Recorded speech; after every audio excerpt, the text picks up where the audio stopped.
KOFO, your sports source for East Central Kansas, welcomes you to this pregame broadcast featuring the three-time defending AAA state champion Ottawa Arrows American Legion baseball team from the Mid-South Regional Tournament in New Orleans. This Arrows pregame show is being brought to you by Wise Guys Construction. Whether it's residential, commercial, or restoration construction you need, be wise. Call Wise Guys Construction at 785-229-5651. And by the Ottawa Chiropractic Clinic. Comprehensive chiropractic care for the whole family. Call 785-242-4100 for an appointment. Now, for a preview of Ottawa Arrows American Legion Baseball, here's Mike Hake.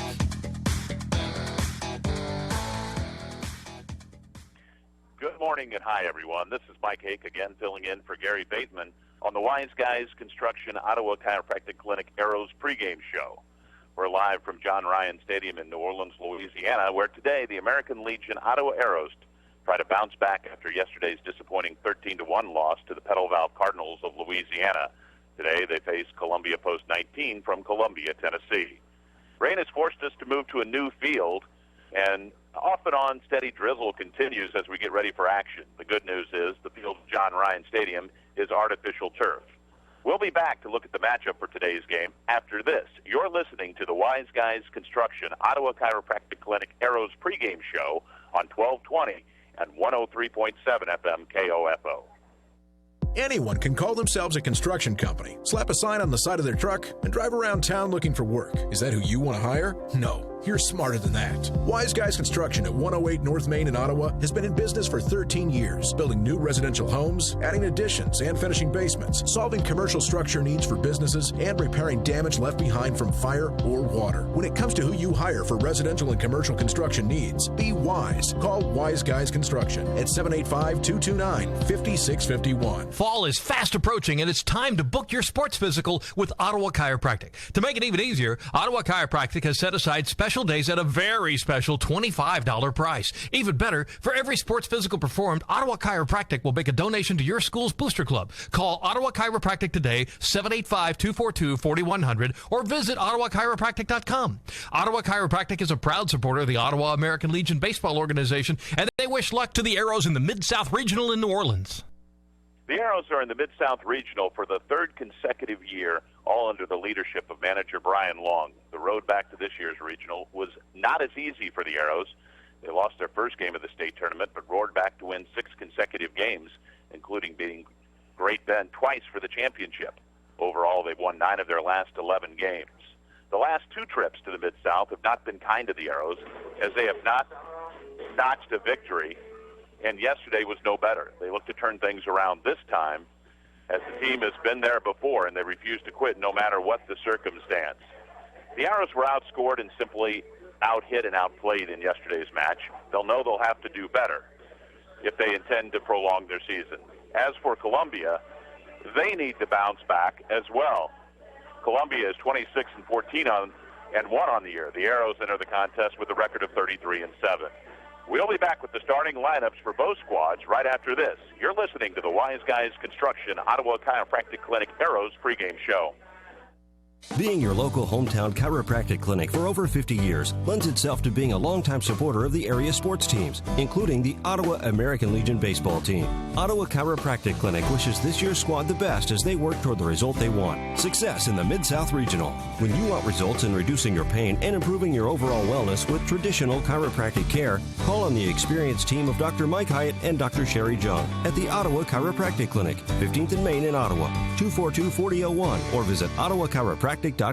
When Ottawa Family Physicians chose to construct their new Ottawa Care Clinic inside Costantino's Price Chopper, they turned to Wise Guys Construction. Dr. John Gollier. We knew they were reliable. Their reputation's excellent. I've known Jason and Bill for a long time, and I trusted them to do a good job. They've worked with our staff and kept our hassles to a minimum. No, I would have absolutely no hesitation recommending Wise Guys Construction. For commercial or residential construction, be wise. Call Wise Guys Construction, 785-229-5651.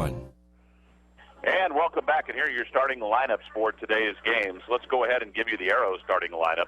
Leading off and playing center field, number 6, Jared Parenti. Batting second, number 9, and playing right field, Trevor Bayne. Batting third is Trent Ferguson, number 35, and he is in left field. At third base, number 15, Donnie Sudi.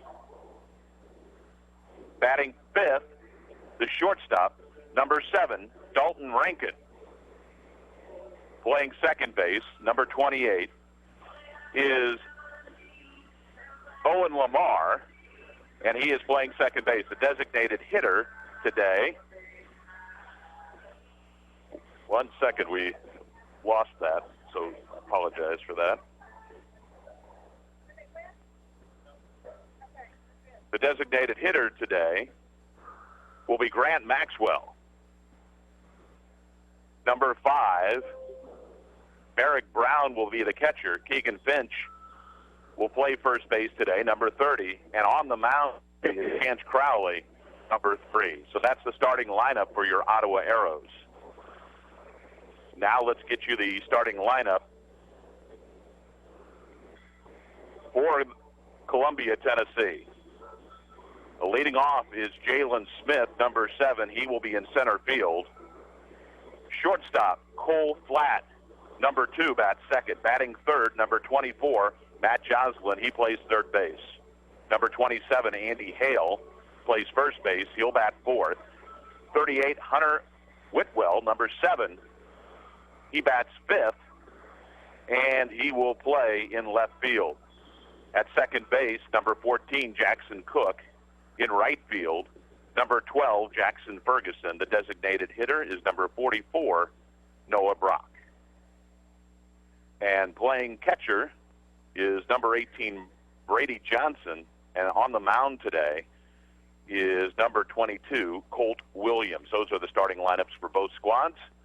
And we will be back with all of the game action right after this.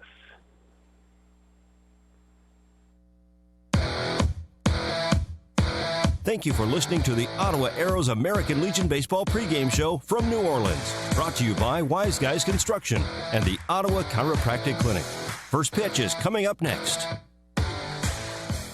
Scott Schultz of Comfort Care Homes on the renovation of their facility in Ottawa, completed by Wise Guys Construction. Bill and Jason managed the project. They basically handled all the external communication with all the different parties, and it was a very smooth process. I was extremely satisfied. We've received nothing but compliments on the home and just really glad to have them involved. I think Wise Guys is one of the leading construction firms in Ottawa. Be wise. Call Wise Guys Construction, 785-229-5651.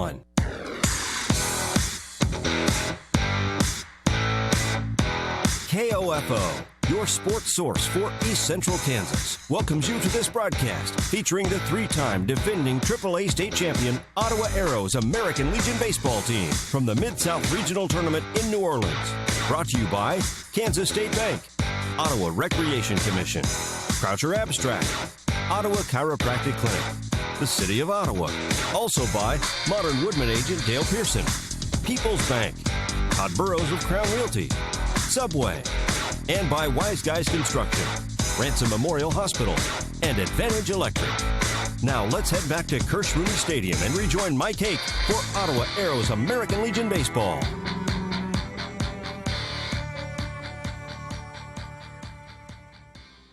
And welcome back to John Ryan Stadium, home of the Jesuit Blue Jays. The game has been switched here today because of rain in the area, and it appears we have about a 2.5 hour window to get this game in before more heavy rain appears, although I will tell you, the good news about this is it is absolutely a beautiful field, and it is artificial turf. They're going to start introducing now, and looks like they're going to introduce the players from both teams initially, or they're going to do the national anthem here. We'll hold on and see what they do here. We may pause for this national anthem. Yes, the national anthem. Please stand by.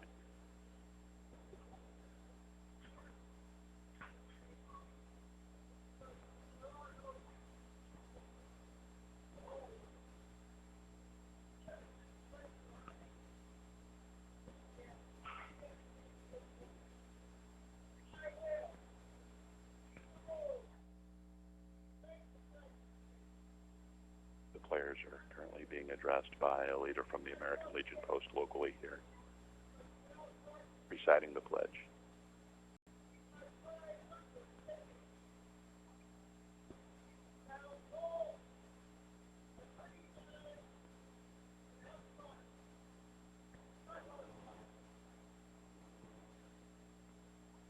Our national anthem.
And we are just about ready for baseball here. It is, as I said before, the national anthem. It is a beautiful field. To give you some dimensions here today, it is 320 down the left field line, 325 down the right field line, and 400 to dead center. The wind is blowing straight in at us today. So if you're going to hit one out to dead center, you really got to put a pretty good charge into it here. Getting ready to start the game here as the Arrows are just about ready to take the field. They will be the home team again today. 3 umpires just as there were yesterday. This field, as I said, is completely artificial turf, and so that is why we're actually able to play a baseball game today. It rained considerably and was actually raining as we got here for the setup for today's game. Some tidbits for you to think about here as we get ready to start some baseball here. For Bayne, Ferguson, Sudi, Rankin, Huddleston, Brown, Finch, Maxwell, and Mitchell are in their final season as Legion players. So let's see if they can continue moving forward.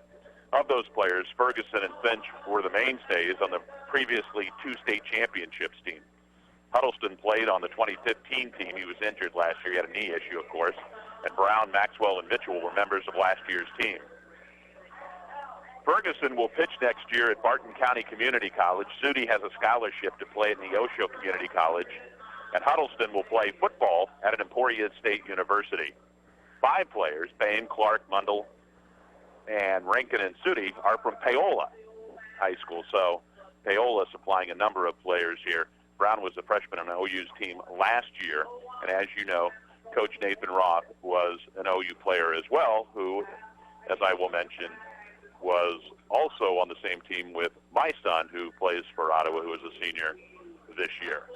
And I was looking back through some history of the Ottawa American Legion team, and at one point, the current coach of the Ottawa Braves, Corey Blaine, was one of the coaches in American Legion baseball. So it looks like we're ready to start here. And the throw goes down to second base. Jaylon Smith, the center fielder, to lead it off here for Columbia. On the mound is Chance Crowley for the Arrows. Smith steps in. He's ready. And we're underway with the first pitch. And it's fouled straight back. Pitch was up and outside a little bit, but he went after that first pitch.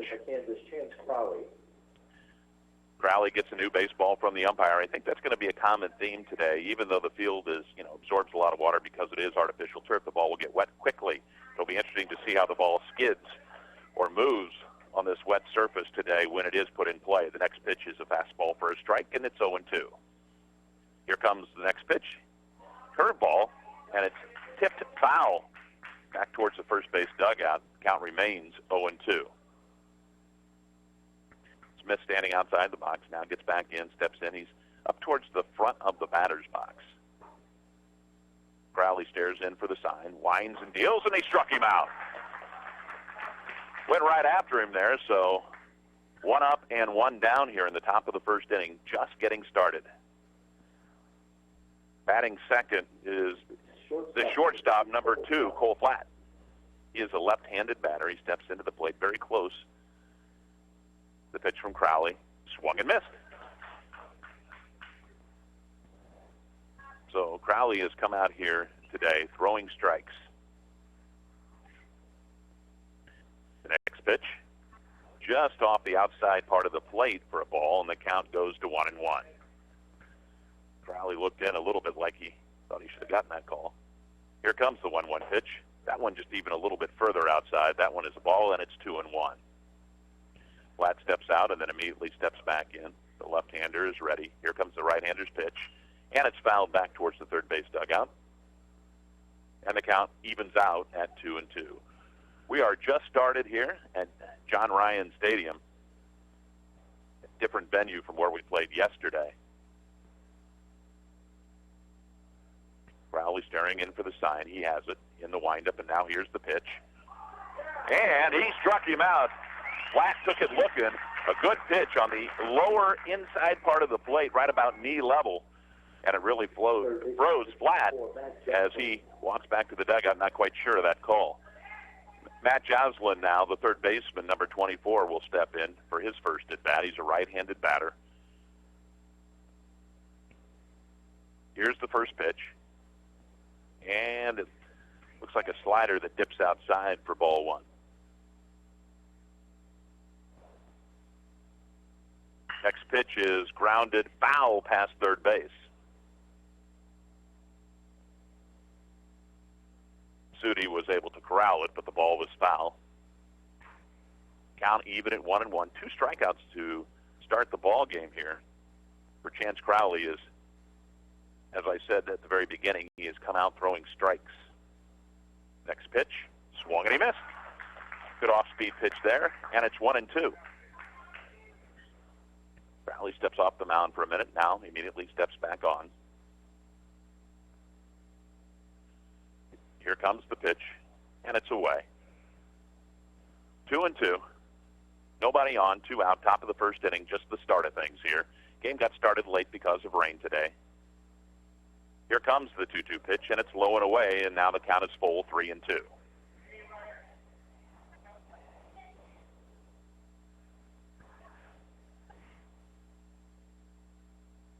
Crowley looks in, and here comes the 3-2 pitch, and it's low and away, ball 4. He walks him.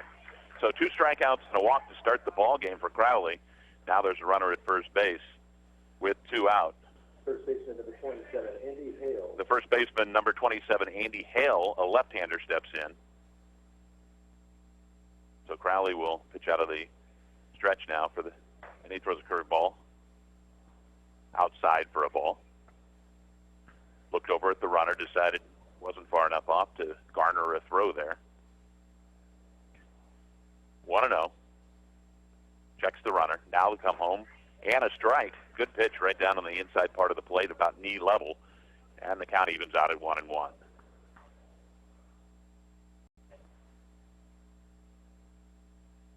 Crowley deals, and there's a line drive towards center field. Parenti tries to make the catch, dives for it, can't make the catch, and the ball gets by him and starts rolling towards center field. That will score a run.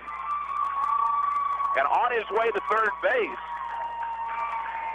with the triple is Andy Hale. Parenti tried to make a dive for that ball, and it was just in no man's land for him. He really was close. The ball just bounced barely over his glove and then went past him and rolled close to the center field wall. Well, Hale drives in Matt Joslin, who had walked, and so now it's 1-0. 1 run, 1 hit with a runner at third base and 2 out.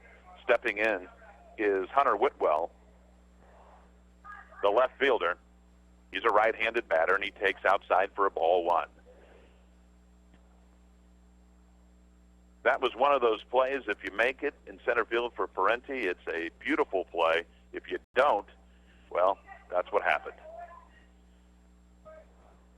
Ball in the dirt. And it's 2-0. Crowley stares in for the side. Now he's ready. Down low again, 3-0. So he started out the game with 2 strikeouts, then walked the batter, who came home on the triple. And now ball 4, a 4-pitch walk. So now runners at first and third. 1 run home in the inning, 1 hit so far. The second baseman, number 14, Jackson Cook, is now at the plate.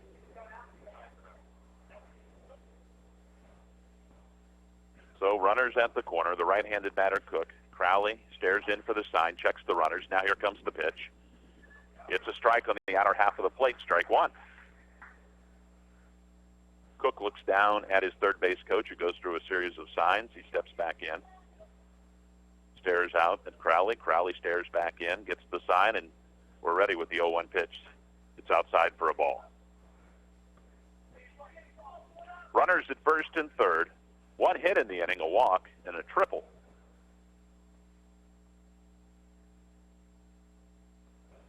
Here comes the 1-1 pitch. It's outside. The throw down to second, and he is safe. So Hunter Woodwell steals the bag, and now there's runners at second and third with 2 out. He threw through, but the runner at third base, Andy Hale, was not going anywhere. He stood close to the third base bag. So now runners at second and third, 2-1. Here's the pitch. And there's a fly ball to right field underneath it, and caught for the third out of the inning. So after 1/2 inning, Tennessee puts a 1 run up on the board, courtesy of a walk and a triple. We're going to the bottom of the first with our score, Tennessee 1, the Arrows coming up to bat. You're listening to Ottawa Arrows American Legion Baseball on KOFO. Your locally owned abstract and title company in Franklin County is Croucher Abstract and Title. Located in the heart of downtown Ottawa, Rod Croucher and his staff are available to service your abstract and title needs. Stop in to see them at 324 South Main or call 785-242-3281. Croucher Abstract and Title Company is a proud supporter of area student athletes and wishes Coach Brian Long, his staff, and the Ottawa Arrows baseball team the best of luck in New Orleans as they play in the Mid-South Regional Tournament. Sports, information, and entertainment in East Central Kansas. KOFO K279CS Ottawa, where keeping you informed comes first. And welcome back to John Ryan Field here, as the Arrows find themselves down 1-0 as they come to bat for the first time in the ball game. Leading off for them will be Jared Parenti, and then followed by Trevor Bayne, and then Trent Ferguson. So you'll have these three trying to answer the first inning run that Columbia, Tennessee put up. The throw goes down to second, and everybody is now gathering around the mound to have a quick chat as Parenti walks up to the plate. Lead off for the Arrows, center fielder number 6, Jared Parenti. Parenti, the center fielder today, as we mentioned in the top of the inning, he went for sort of a do-or-die dive on a ball and came up short. Valiant effort. Was very close to making a catch on that. Parenti stands in. Here comes the first pitch to him. And it is on the outer half of the plate, just above the knees for a strike, strike 1. And now here's the next pitch. And Parenti drives one towards center field, and the right fielder actually on the play comes over, Jackson Ferguson, and makes the catch. He got just slightly under that and didn't drive it quite enough to get it down into the gap, so there is 1 out now here in the bottom of the first inning. And the right fielder, number 9, Trevor Bayne, is at the plate. The right-handed batter steps in. Here comes the pitch.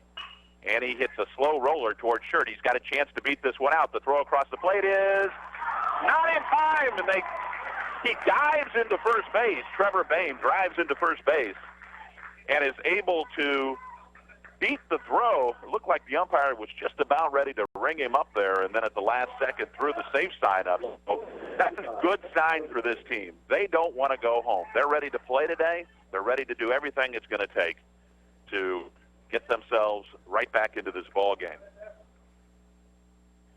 The center fielder, Trent Ferguson, now steps in, the right-handed batter.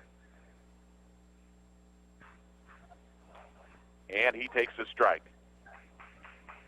Bayne now draws a throw from the catcher, and I can tell you that Bayne must have gotten up early this morning and ate some Cheerios. He is fired up and ready to play. Here comes the next pitch, and a little looper down the right field line. It might drop, and it is foul.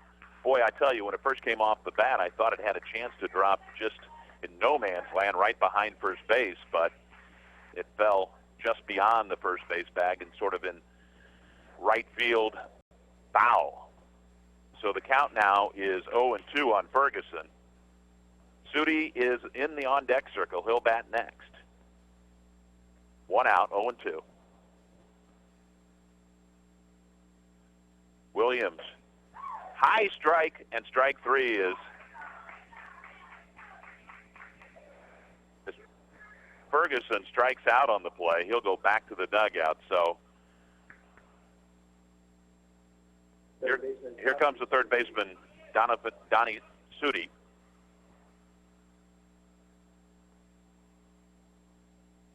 He takes a strike on the inside part of the plate just above the knees, and it's strike 1. Sudi at third base.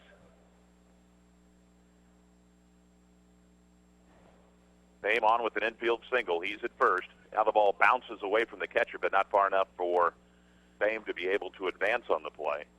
Cole Williams on the mound today for Tennessee. Williams stares in, looks for the sign. Sudi's ready. Big lead for Bayne. He fakes the throw. Now he goes back to first, and he is safe. He almost didn't get back in time. The catcher thought he had him. He was already 3/4 of the way to the first base dugout, thought he had him, but he did not. Catcher behind the home plate today is Brady Johnson, and he has been very active in trying to keep Trevor Bayne close at first base, in addition to what the pitcher is doing. But here comes the 1-2 pitch, and it's fouled off to the right side over the first base dugout, and the count remains at 1-2. If Sudi can continue the inning, Dalton Rankin will be up next. Hard hit ground ball to third. Up with it, and the peg across is low and safe. It was dropped by the third baseman, or by the first baseman. The third baseman, Matt Joslin, threw low to Andy Hale, and Hale couldn't dig it out. And on the play, Trevor Bayne ends up at third base. And now here's Dalton Rankin with a chance to even up the game here. Runners at first and third. 2 out here in the bottom of the first inning. Each team now with 1 hit. Tennessee charged with an error on that play.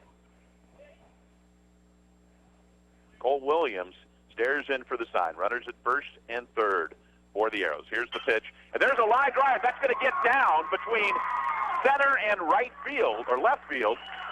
And that drives in the tying run. So the second hit of the inning, Dalton Rankin drives in his first RBI of the day as he places one right over the shortstop's head, right into left center field to drive in the run. On the play, Sudi moves up to second base. Rankin first. And we are all tied here in the bottom of the first inning. And the pitch from Williams finds the strike zone. It's 0-1.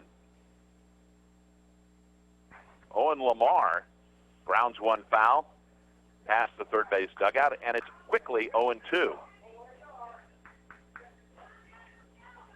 Lamar steps back in. Wide open stance. He's ready. Here comes the pitch, and he fouls it off of his hands back toward first base dugout. So this is really good to see. The Arrows have answered here to the run that was given up at the top of the inning. Williams steadies himself and throws the ball. down low and away, and the count goes to 1-2.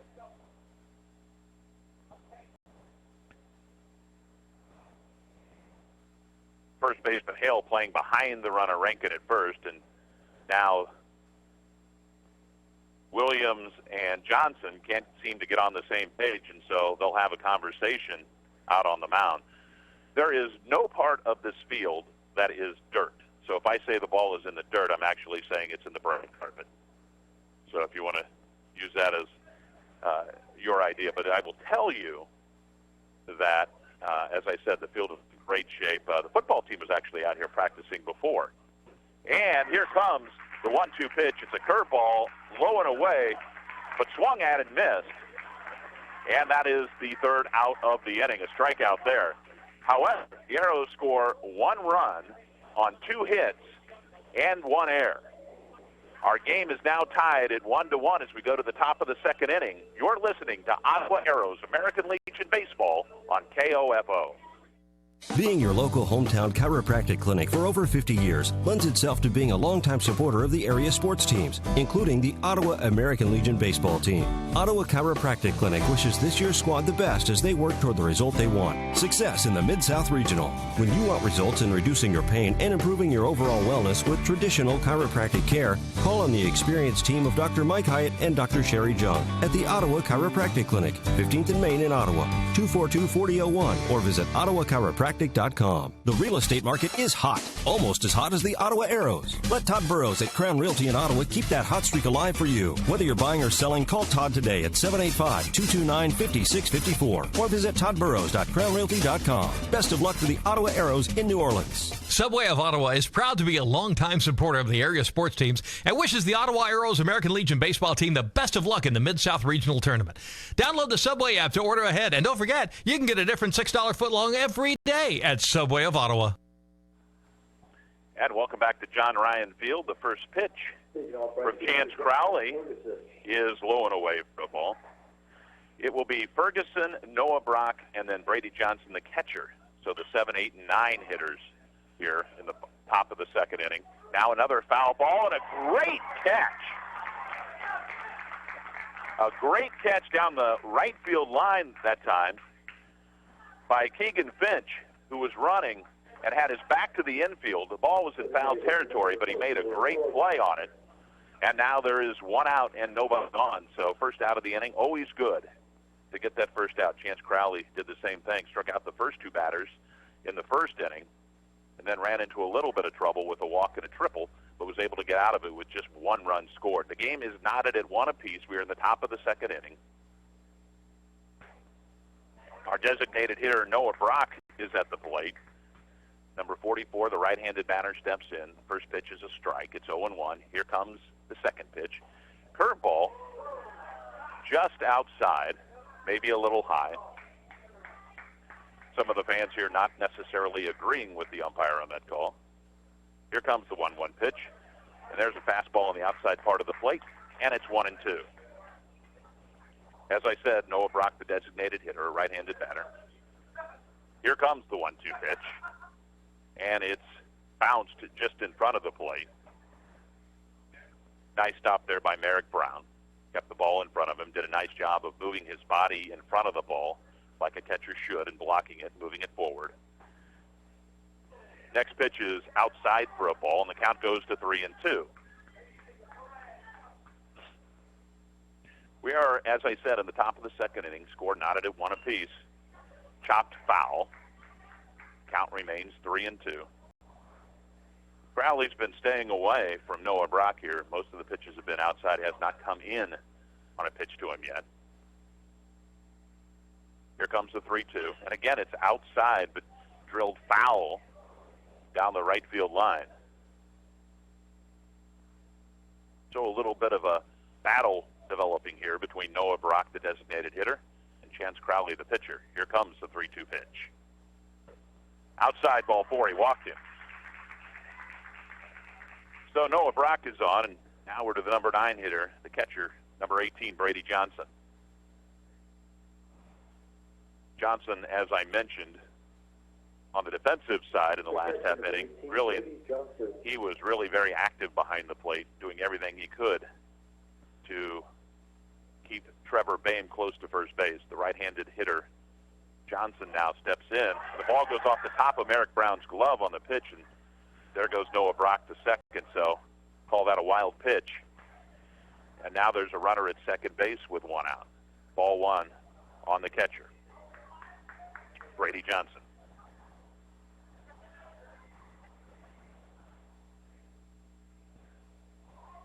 Crowley stares in for the sign, checks the runner. Here comes the 1-0 pitch, and it's right over for a strike.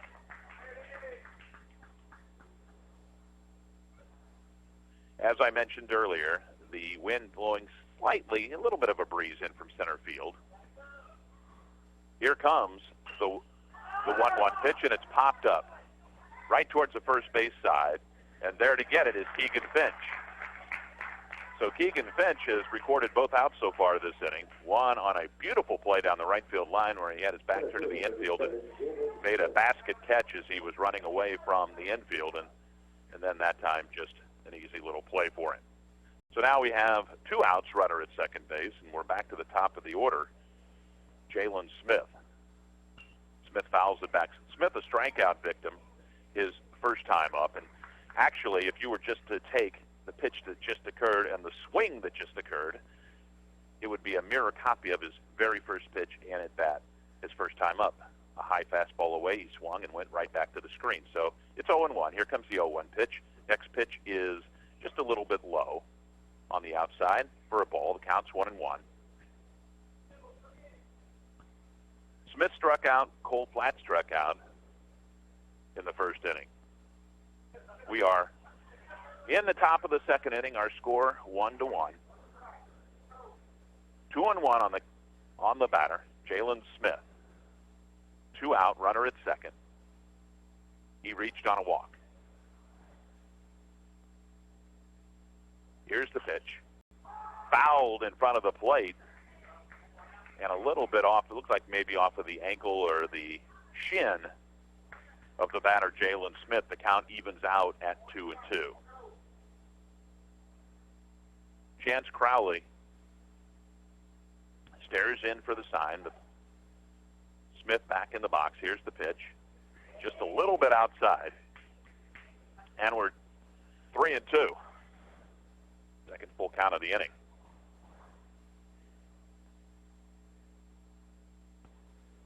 Crowley stares in. Looks back at the runner. Here comes the 3-2 pitch. And it's lined to third base and caught by Donnie Sudi for the third out of the inning. So he jammed him a little bit there.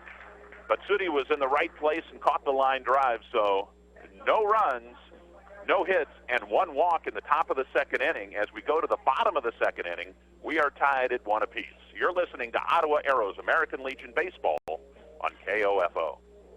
People's Bank in Ottawa is proud to support our area sports teams, from People's Bank Field at Ottawa University to our Bucks for Buckets promotion and more. We believe our local sports teams are an investment in our future. Best of luck to the Ottawa Arrows from all of us at People's Bank, member FDIC. Whether it's on the field as a player or tackling your yard as a weekend warrior, injuries happen.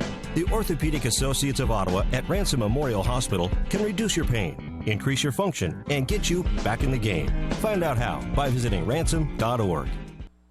And welcome back to John Ryan Field, home of the Jesuit Blue Jays. This is where the game has been moved to today because of rain. The lights are on here at the stadium.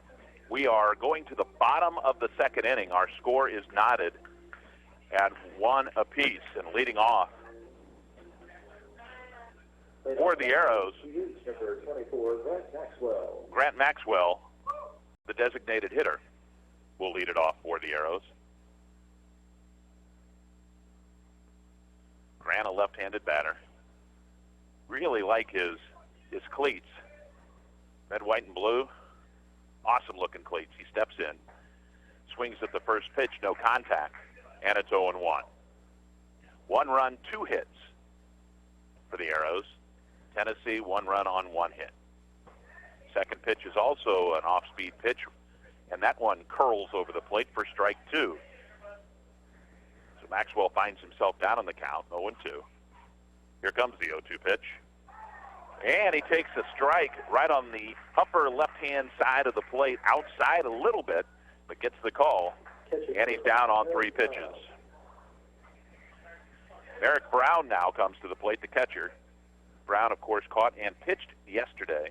On deck is the first baseman, Keegan Finch. Brown stands in. The right-handed batter takes ball 1. The breaking ball that broke just a little bit too late there. Didn't catch the strike zone.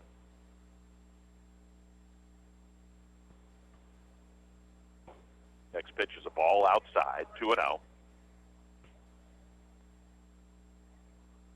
As I mentioned yesterday, Brown came in relief. Next pitch is a fastball, catches the inside part of the plate, and it's 2-1. Brown on the very back line of the batter's box. Here comes the 2-1 pitch, and it's low, ball 3. Colt Williams wasn't so sure about that one. Looked into the dugout for some reassurance and just looked back at him. Here comes the 3-1 pitch. It is inside, ball 4.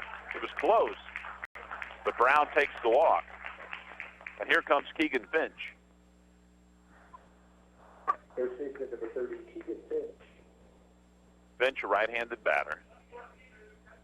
Recorded 2 of the first 2 outs in the inning, the top of the inning here, with a very nice play running away from the infield for the first out of the second inning. This time he swings at the first pitch and fouls it off over the first base dugout and out of play.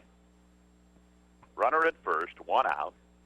We're knotted at 1 apiece in the bottom of the second inning. Merrick Brown, the catcher, is at first.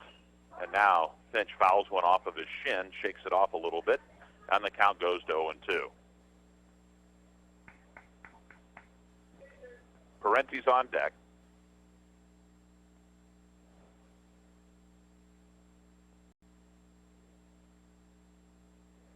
Williams is ready, stares in. Brown gets the lead. Here comes the pitch, and a ground ball to short. Stopped nicely by the shortstop. On to second for 1, back to first, and they got it. They turn the double play. So that's the end of the inning. A hard-hit ground ball to short by Keegan Finch results in a double play, a 6-4-3 double play, and we go to the top of the third inning with our score tied 1-1. You're listening to Ottawa Arrows American Legion Baseball on KOFO. To protect your family and plan for your financial future, get to know your Modern Woodman agent. Hello, I'm Dale Pearson, your Modern Woodman agent in Ottawa, Kansas. Call me today at 242-6566. Modern Woodman of America, touching lives, securing futures. The real estate market is hot, almost as hot as the Ottawa Arrows. Let Todd Burrows at Crown Realty in Ottawa keep that hot streak alive for you. Whether you're buying or selling, call Todd today at 785-229-5654 or visit toddburrows.crownrealty.com. Best of luck to the Ottawa Arrows in New Orleans. Your locally owned abstract and title company in Franklin County is Croucher Abstract and Title. Located in the heart of downtown Ottawa, Rod Croucher and his staff are available to service your abstract and title needs. Stop in to see them at 324 South Main or call 785-242-3281. Croucher Abstract and Title Company is a proud supporter of area student athletes and wishes Coach Brian Long, his staff, and the Ottawa Arrows baseball team the best of luck in New Orleans as they play in the Mid-South Regional Tournament. And we're getting ready to start the top of the third inning. A little bit of a delay starting here is Merrick Brown, who was on base as the inning ended, had to get back to the dugout quickly and get on his catching gear so he could get back out there. And now just taking the last couple of warm-up tosses from Chance Crowley, and we'll be ready to start here. It is 1-1 as we head to the top of the third inning. 1 run on 2 hits for the Arrows. Tennessee, 1 run, 1 hit, and 1 error. Been a pretty well-played baseball game here so far for the most part. Both teams have come out aggressive today, wanting to continue their season. Straight off of post 19, the shortstop number 2, Cole Flatt. Cole Flatt now bats, the shortstop, the left-handed batter. Flatt 0 for 1 on the day. Here comes the pitch, and he chips it foul past third base for a strike. It's 0-1. He was a strikeout victim his first time up. Flatt asked for time now, just as Crowley came set. Flatt now looks down at his third base coach, still standing outside the box, says, "Yep, I'm ready," steps in. Crowley says he's ready, and here comes the 0-1 pitch. It's a ball outside. Now, Brown had set up outside just a little bit there to begin with, and really Crowley hit the spot, but didn't get the call. Here comes the next pitch. It is inside for a ball, and the count now 2-1.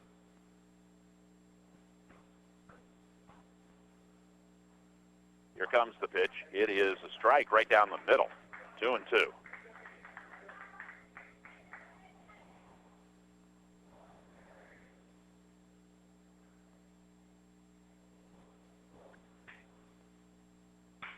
And now here comes the pitch.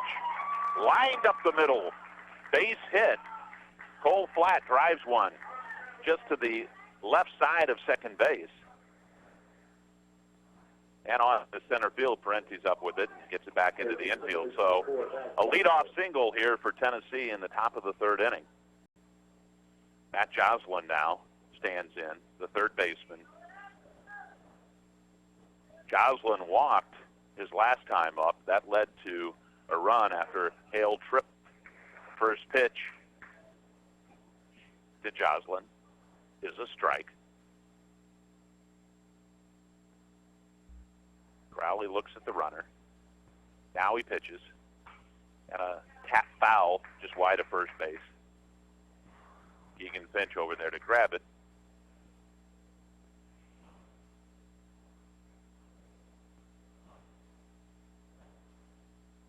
As I mentioned, Joslin walked his first time up after a little bit of a battle with Crowley.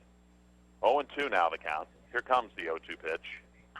And grounded foul sharply past third base. Crowley came in on that pitch, and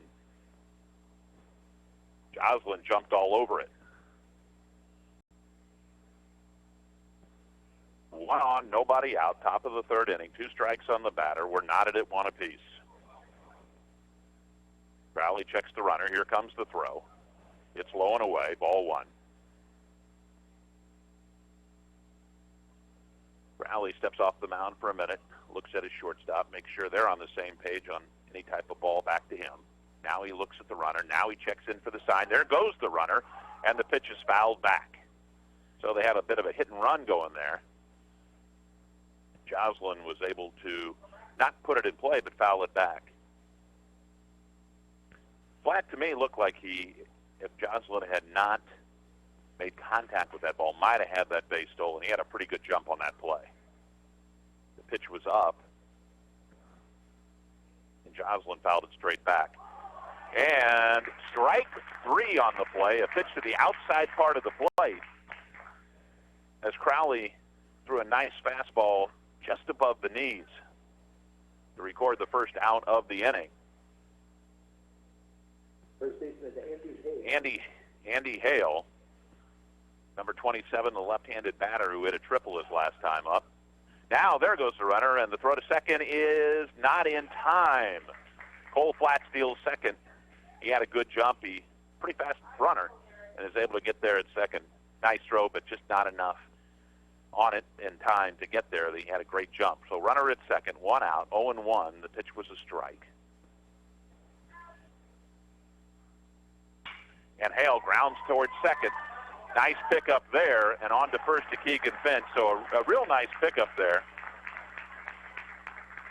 And they were able to actually, Owen Lamar picked it up went to his right, ranged to his right a little bit. The ball was hit fairly sharply, and he was able to pick it up and get over to Keegan Finch for the second out of the inning. But the go-ahead run now at third base with 2 outs here. And Hunter Whitwell is at the plate. Whitwell walked his last time up. Here's the pitch, outside for a ball.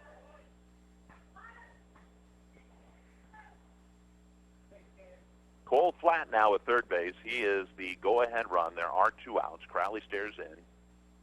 Here comes the 1-0 pitch. Hard hit ground ball. Finch dives for it, knocks it down, but he's not going to have a play.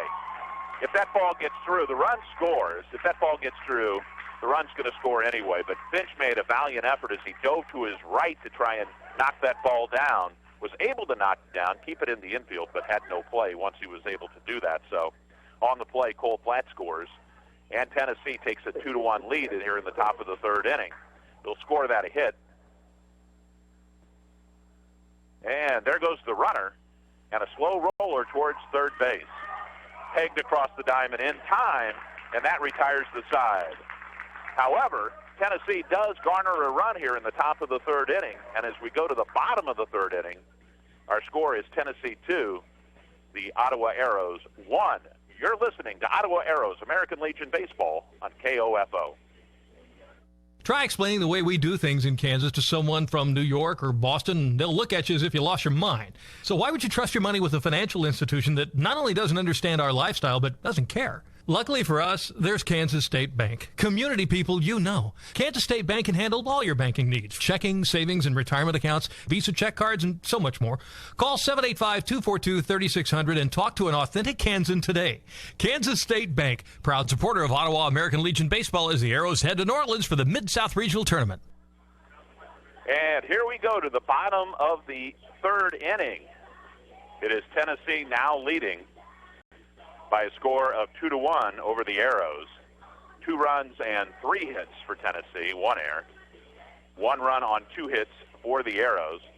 Tennessee putting up a single run in the first and the third inning. The Arrows answering with a run of their own in the bottom of the first inning. Neither team scored in the second, and now, as we start the bottom of the third inning, Parenti comes to the plate. Parenti, the actual leadoff hitter in the game, is now also leading off the third inning. Parenti 0 for 1 on the day. And here comes the first pitch from Cole Williams. It is a ball low.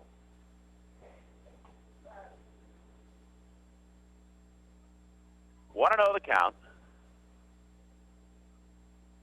Williams winds and deals, and Parenti pops it up behind home plate.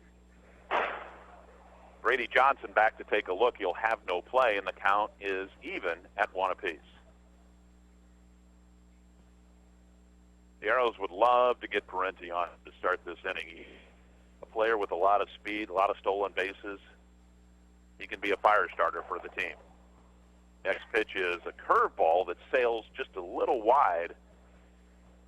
Williams doesn't like it, snaps at the ball as it comes back, stares at the umpire. Here comes the 2-1 pitch. And Parenti lines it to second base for the first out of the inning. So Parenti sort of hit it off the end of the bat. Nice play there by the second baseman, Jackson Cook. The Trevor Bayne now comes to the plate. Bayne is 1 for 1 on the day. He scored the run for the Arrows. The right-handed batter steps in. Crowley stares in. Here's the pitch. Curveball that doesn't come across the plate, and now Crowley just shakes his head in amazement that that wasn't called a strike. Here comes the pitch. There's a strike, and it's 1-1. Situations like this, pitchers have to be really careful because umpires don't like it when pitchers show a lot of emotion there on the mound. The pitch is low and away, 2-1.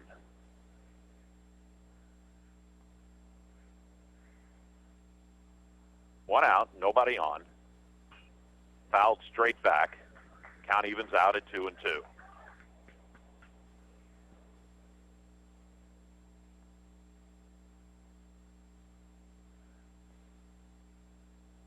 Bayne steps back in. Crowley deals. Here's the pitch. Another curveball that's just on the inside of the plate. And Crowley continues to look at the umpire, then look at the dugout, back at the umpire. Not happy with the call. Thinking he should be getting those curveballs for strikes. Now there's a ground ball base hit up the middle by Trevor Bayne. Bayne is 2 for 2 on the day. And as I said before, you can really tell that he definitely woke up this morning ready to play baseball. Trent Ferguson now up to bat. Ferguson struck out his first time.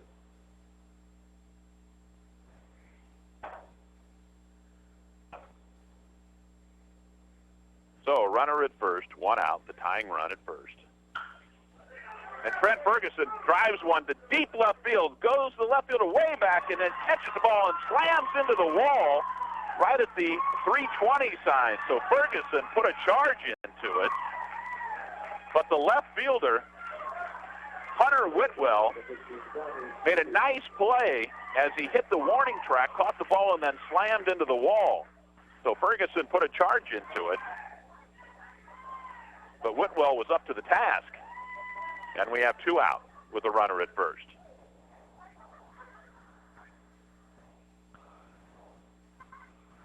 Sudi now at the plate, the third baseman. Throw over to first to keep Bayne close. Here's the first pitch to Sudi, and he fouls it off over the first base dugout. Bayne bluffed going, did not go.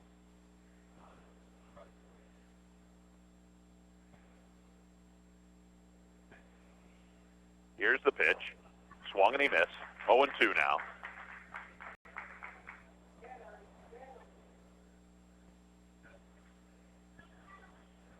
Each team now with 3 hits. There goes Bayne. Swung and he missed, and Sudi strikes out. So that ends the third inning. No runs, 1 hit for the Arrows. As we go to the top of the fourth inning, our score is Tennessee 2, Kansas 1. You're listening to Ottawa Arrows American Legion Baseball on KOFO. Subway of Ottawa is proud to be a longtime supporter of the area sports teams and wishes the Ottawa Arrows American Legion baseball team the best of luck in the Mid-South Regional Tournament. Download the Subway app to order ahead, and don't forget, you can get a different $6 footlong every day at Subway of Ottawa. To protect your family and plan for your financial future, get to know your Modern Woodman agent. Hello, I'm Dale Pearson, your Modern Woodman agent in Ottawa, Kansas. Call me today at 242-6566. Modern Woodman of America, touching lives, securing futures. You know Wise Guys Construction in Ottawa as the premier residential and commercial construction company. But did you know they also provide full repair for fire and flood restoration? Here's Bill Crowley, owner of Wise Guys Construction. We offer full turnkey services, from cleaning and drying to the repairs of your project. We're an insurance preferred contractor. When disaster strikes, experience matters. When it comes to your residential, commercial, or restoration needs, be wise. Call Wise Guys Construction in Ottawa, 785-229-5651. And welcome back to the home of the Jesuit Blue Jays, John Ryan Field here. As we go to the top of the fourth inning, our score is 2-1, Tennessee over the Arrows, each team with 3 hits. Tennessee has 1 error. And the first pitch from Crowley is in there for a ball. Jackson Ferguson at the plate, the right fielder. Ferguson 0-1 on the day. 2-0 now. Right-handed batter steps back in. Crowley's pitch. Chopper to Rankin at third. Long throw across in time. It just beats the speedy Ferguson. Finch with a nice stretch there. And there's 1 out. Nobody on here in the top of the fourth inning. Noah Brock, the designated hitter, stands in. Brock walked his first time up.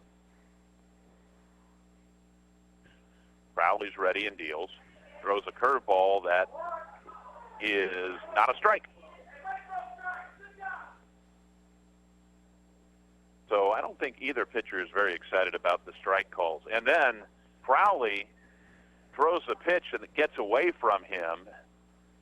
He falls as the pitch is thrown, and part of that is just probably the slickness of the field right now. So Crowley walks off the mound a little bit. I don't know if he twisted his ankle when he threw. If it caught, I'm not sure. He's standing behind the mound right now, kind of trying to walk it off. The umpire's out there trying to see if he's okay. He appears to be stretching it out here a little bit.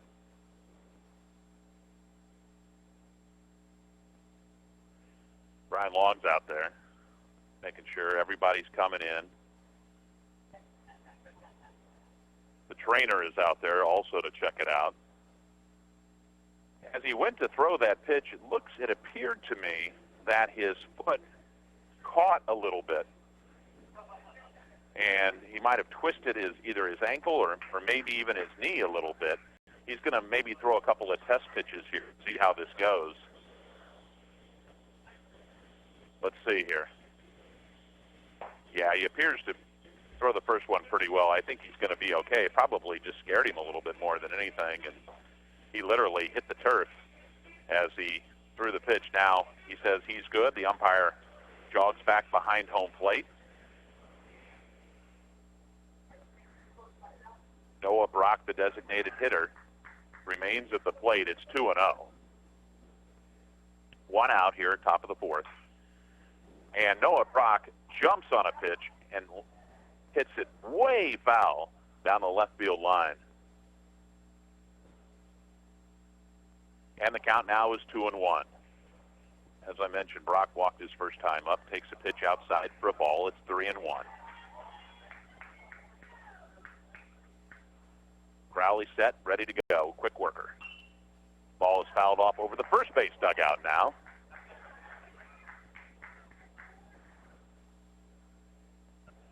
And our count is full at 3-2. Here's the 3-2 pitch. Down low, ball four. So for the second time today, Noah Brock is on with the free pass. Catcher number 18, Brady Johnson. Brady Johnson, the catcher, is now coming up to the plate. Johnson 0 for 1 on the day. 1 on, 1 out. We are in the top of the fourth inning. Crowley deals, and the pitch is outside. Suspecting maybe that Johnson will bunt. Rankin and Finch, Sudi and Finch, I should say, both rushing in. Sudi from third and Finch from first, so they have a play on. He does attempt to bunt it foul, and the count now evens at 1-1. Crowley stares in, now the pitch, and he does put it down. Nice play. Sudi's got it. Will he have time to get him? Throw! Nice play! I tell you what, Sudi had to come a long way for that one. He was able to barehand it and get it to first base just in time to get the catcher Johnson, who was moving down the line fairly well. The runner does move up to second base, and I'll tell you what, also on that play doing his job was Crowley as he went over to cover third base, the vacated spot there where Sudi had rushed in to get the ball. We are now back to the top of the order, and Jaylon Smith. Smith takes a pitch outside. Smith, center fielder here for the team from Tennessee. 1-0. The 1-0 pitch is lined towards Parenti in center field, who's right there to make the catch, and that retires the side. So a chance to do a little damage there is turned away. Our score now is 2-1 as we go to the bottom of the fourth inning with Tennessee leading. You're listening to Ottawa Arrows American Legion Baseball on KOFO. Whether it's on the field as a player or tackling your yard as a weekend warrior, injuries happen. The Orthopedic Associates of Ottawa at Ransom Memorial Hospital can reduce your pain, increase your function, and get you back in the game. Find out how by visiting ransom.org. People's Bank in Ottawa is proud to support our area sports teams, from People's Bank Field at Ottawa University to our Bucks for Buckets promotion and more. We believe our local sports teams are an investment in our future. Best of luck to the Ottawa Arrows from all of us at People's Bank, member FDIC.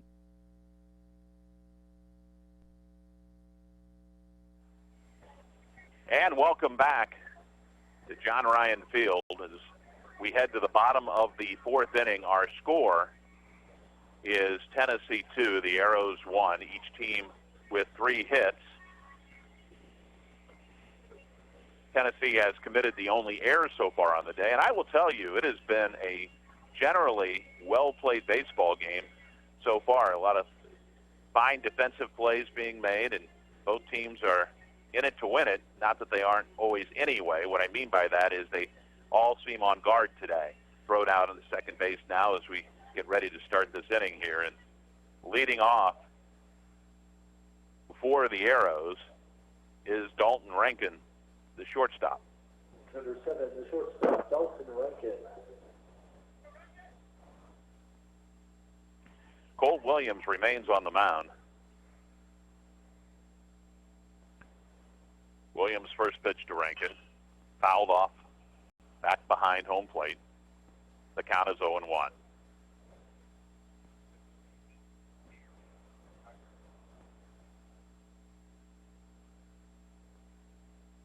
Here comes the second pitch, and it is a curveball for a strike. So one of the rare curveball strikes, and a little bit of a fist pump from Williams there as he got the call for the strike there. It's 0-2.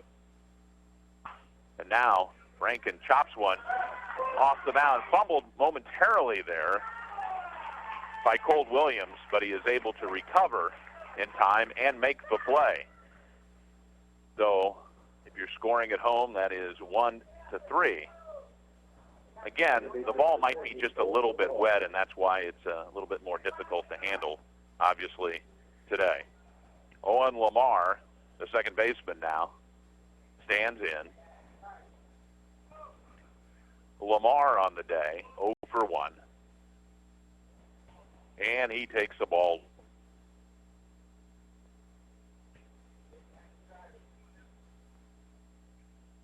Williams' second pitch is line down the right field line, but twisting foul and out of play. 1-1.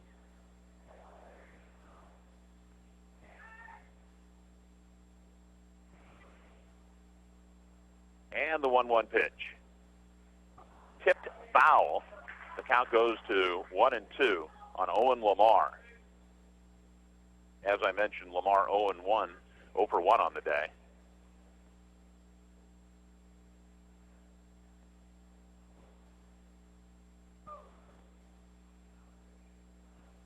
Here comes the pitch. Ball is low and away. Count evens out at 2-2.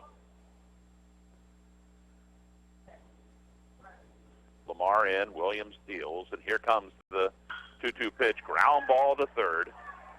And the peg across is in time as Matt Joslin throws it across the diamond to Andy Hale for the second out of the inning. Agreed, number 24, Grant Maxwell.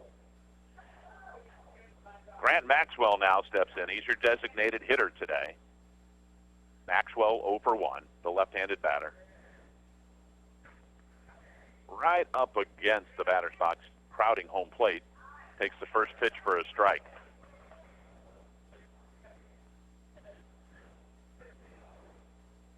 Maxwell steps out, steps back in. He's ready. And now he hits one foul of third base. And the count is quickly 0-2.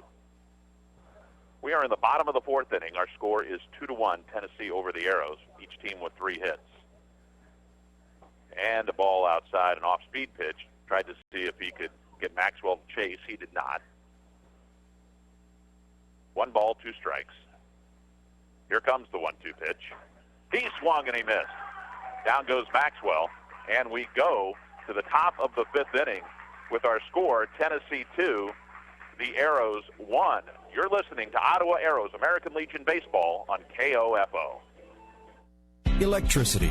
Where would we be without it? Yeah, in the dark.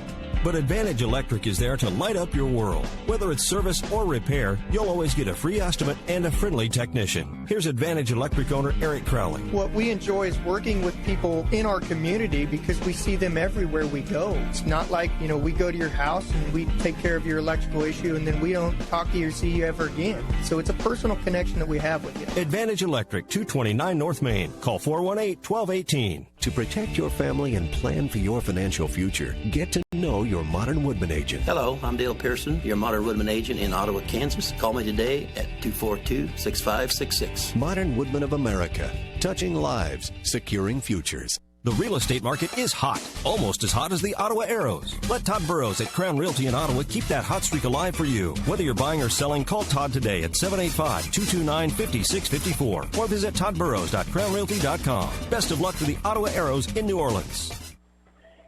And welcome back. Chance Crowley out to pitch the top of the fifth inning.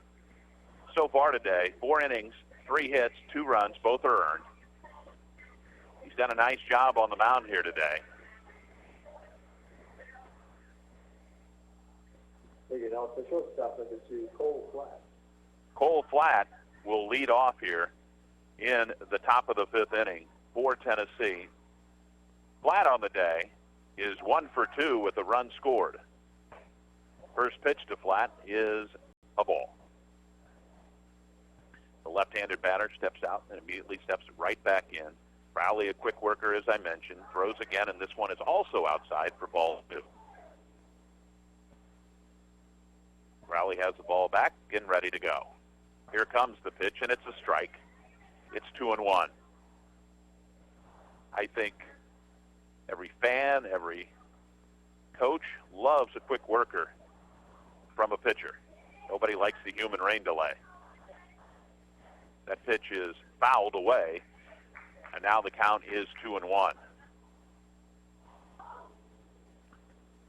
And generally, every time the ball hits the ground, because of how wet it is, the umpire will exchange it out, toss that one out, have somebody dry it off with a towel, and then it'll get back in the rotation.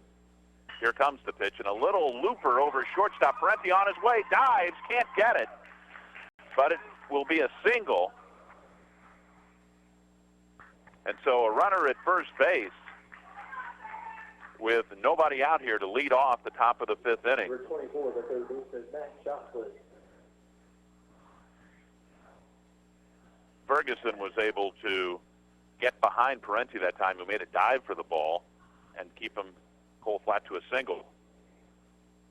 Swing and a miss this time by Matt Joslin. Now Cole Flatt on the day is 2 for 3. Joslin is 0 for 1 with a run scored. So, runner at first, 1 strike on the batter. Crowley stares at him, looks at it, ground ball to short. This has a chance to do. Second base 1, on to first, wild and high throw, gets away from, and he calls him out on a double play. I was wondering about that. They said the runner had made a quick attempt towards second base, and then he turned around and started walking back towards the bag.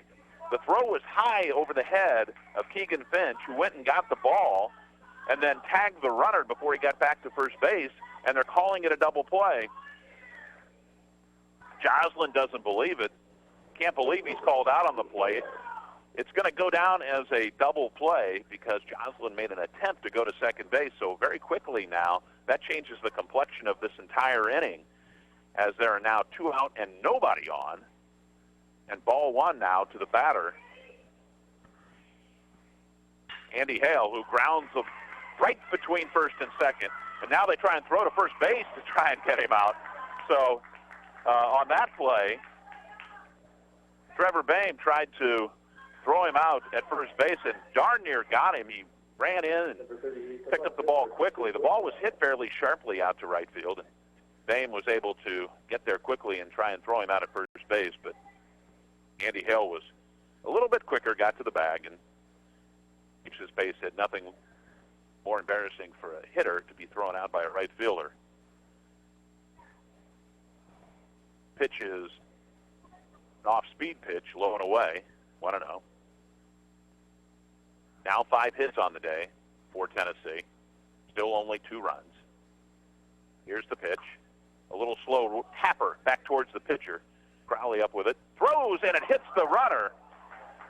And Keegan, the ball comes out of Keegan's hand and the runner's hand. And let's check and see here. He was running right on the line. The throw kind of got right into the runner at the same time, so everybody's going to be safe. That's going to be an error on the pitcher, Chance Crowley. No damage done, as Andy Hale gets to third base on the play, but does not score. So this has been a very wacky top of the fifth inning, to say the least. Now we have runners at first and third with 2 out. The pitch outside for a ball. The ball was just tapped slowly back towards Crowley, who rushed down to get it, had time, and then the throw went right into the runner, who was running right along the baseline. Next pitch is inside for a ball. It's 2-0.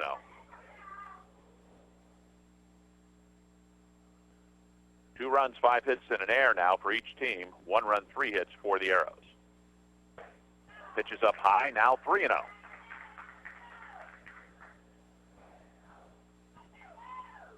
At the plate is Jackson Cook, the second baseman. Cook, a right-handed batter, has to count his way 3-0. Here comes the 3-0 pitch. Crowley took a little bit off of it and gets it to cross the plate for a strike, and it's 3-1. Don't forget news coming up right after the ball game. Here's the wind to pitch. There goes the runner, and it's ball 4. So now bases are loaded with 2 outs. Brian Long now is going to go out to the mound and have a word with his pitcher. Everybody converges on the mound. Let me tell you how big of a play that is now, where they were able to get the double play at the beginning of this inning, a wild throw, and then the runner actually made an attempt to go to second base and then started walking back towards the bag, but Keegan Finch alertly picked up the baseball, went over, tagged the runner, and the umpire said, oh, yes, he did make an attempt to go to second base, and that makes it 2 outs in the inning. Since that time, though, we have now loaded the bases with 2 outs. The conference on the mound is over, and Jackson Ferguson comes to the plate. Ferguson on the day is 0 for 2.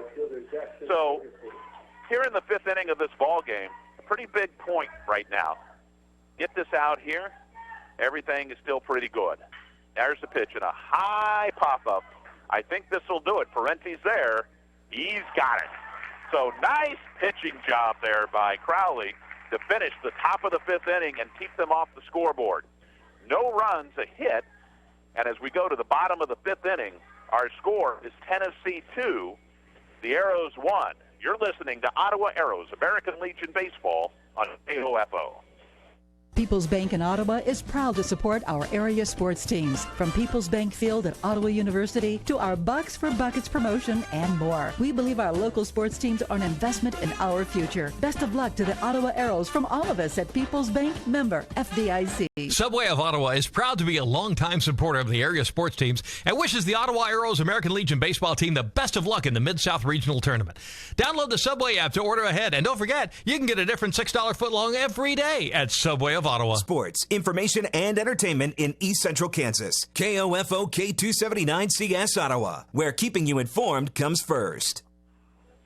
2-1 as we go to the bottom of the 5th inning here. 2 runs, 5 hits, and 1 error for Tennessee. And 1 run on 3 hits and an error for the Arrows as we go here to the bottom of the 5th inning. Leading off for the Arrows, here as we go to the bottom of the 5th inning, will be Merrick Brown.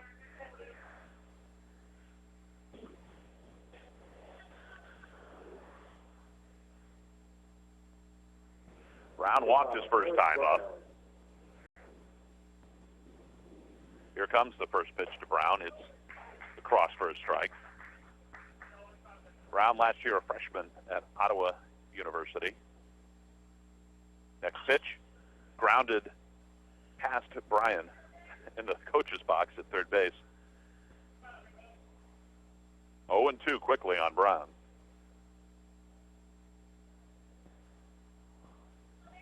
Here comes the 0-2 pitch. Swung and he missed. Got him to chase a high fastball away. And that's the first out of the inning with the strikeout of Merrick Brown. Keegan Finch now comes to the plate. Finch 0 for 1 on the day. The right-handed batter.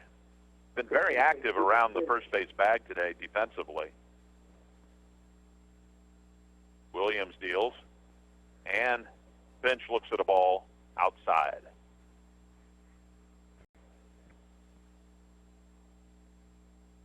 Next pitch, swung and missed. 1-1 the count. 1 out, nobody on. We are in the bottom of the 5th inning. Our score is 2-1 Tennessee. Next pitch is fouled off of the foot of Keegan Finch, and the count remains 1-2.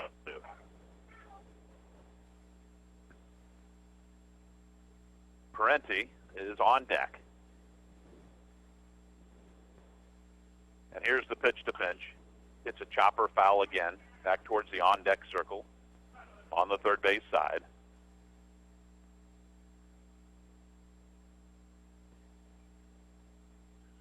Williams stares in, gets the sign, and makes the pitch, and it's an off-speed pitch, low and away.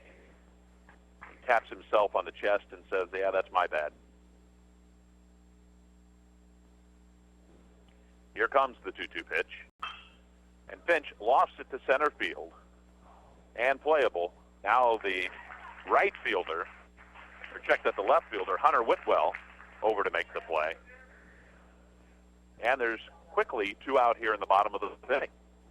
Back to the top of the order. And Jared Parenti 0 for 2 on the day. Stands in. Here's the wind in the pitch. Ball 1. Parenti had to duck out of the way of that off-speed pitch that stayed high. Here's the next pitch. And it's a strike over the inside part of the plate. The count evens out at 1-1. 2 outs, nobody on, bottom of the 5th inning. 2-1, Tennessee. The next pitch is fouled back to the screen. And the count remains 1-2. As I mentioned in the last half inning, don't forget news immediately following the baseball game. And here comes the 1-2 pitch. Breaking pitch, just a bit inside. Did not catch the black of the plate, and the count evens out at 2-2.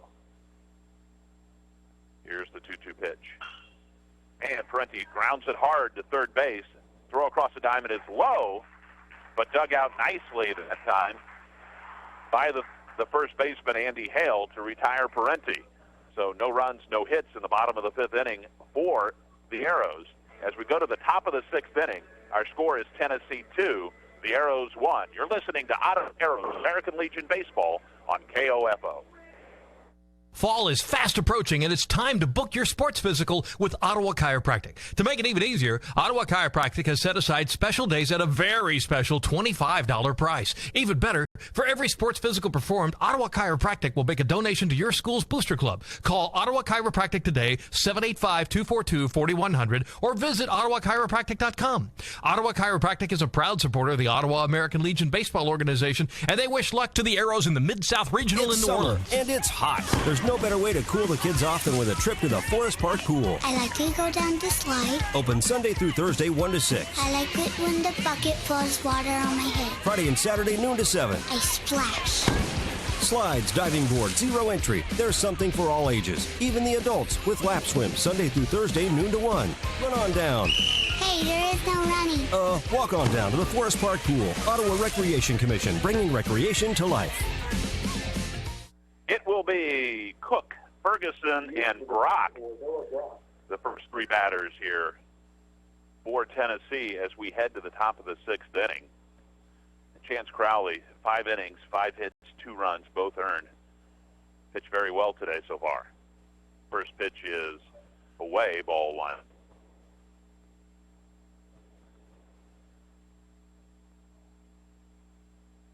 Next pitch is swung on and missed by Noah Brock. Brock, the designated hitter, has walked both times he's been up today. Here comes the pitch. Down low for a ball. Nobody on, nobody out. Top of the 6th inning. Here's the pitch. Ground ball to short. Rankin up with it. Peg across to Keegan. In time. And there's 1 out quickly here. So after 2 walks, a ground out to short for the designated hitter, Brock. Brady Johnson, the catcher now, stands in.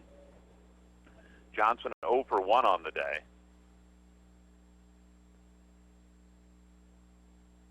The right-handed batter, tall and lean, steps in.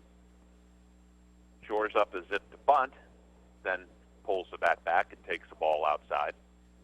Takes a couple of practice swings outside the box, steps back in, and here we go. Pitch is a strike. It's it's 1-1. I will say that both Colt Williams and Chance Crowley, I've mentioned this before, very fast workers. This game is moving right along here. Here comes the pitch. The ball is outside, and the count goes to 2-1. Sudi in at the corner at third base. And now there's the bunt, as if on time. Sudi's got it, throws to first base. Nice dig out by Keegan Finch.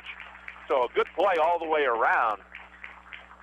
Sudi was able to pick that ball up on the bunt and then make a really nice throw over to Keegan Finch, who did a nice job of digging it out as well. So that's two plays today really made there by Sudi to take hits away. There are 2 out, nobody on. Here in the top of the 6th inning. The next pitch is the ball. This is Jaylon Smith, the center fielder at the plate today. Smith is 0 for 3. Here's the pitch. Now he lines one toward short. Rankin dives and can't get there. And it's on in left field. Ferguson up with the ball and into second base. So there's the hit. And we have a 2-out hit here in the top of the 6th inning, the 6th hit on the day for Tennessee. Cole Flatt, the shortstop now at the plate. Flatt, on the other hand, is 2 for 3 with runs scored. So Flatt's been a little bit of a tough out for the Arrows. Here's the pitch. Up high for a ball.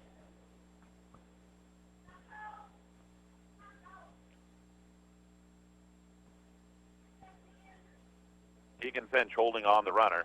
There goes the runner. Throw to second is not going to be in time, and it's a stolen base for Jaylon Smith.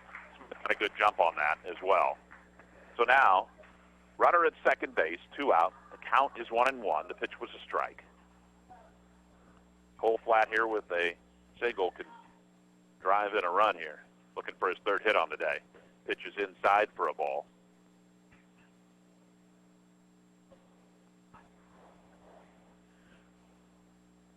Rankin dogging the runner a little bit behind second. Now it backs off to position a little bit further back towards the hole at short. Ball is fouled away by Cole Flatt over the third base side. There is some action in the Arrows bullpen.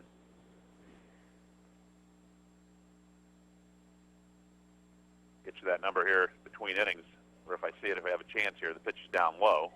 3-2, 2 out.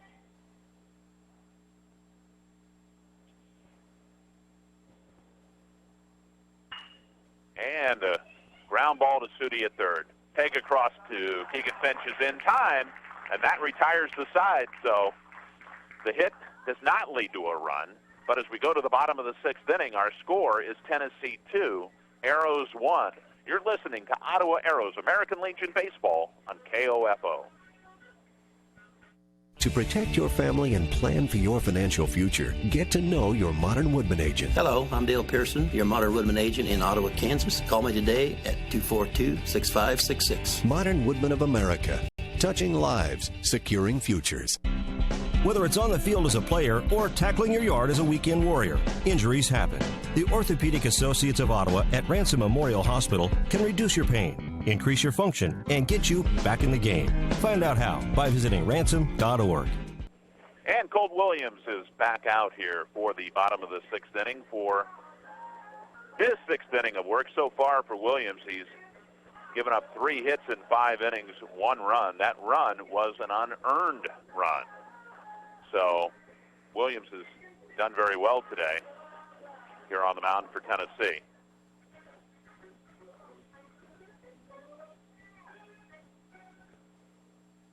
And leading off for the Arrows will be the right fielder, Trevor Bayne. It'll be Brame, Ferguson, and Sudi.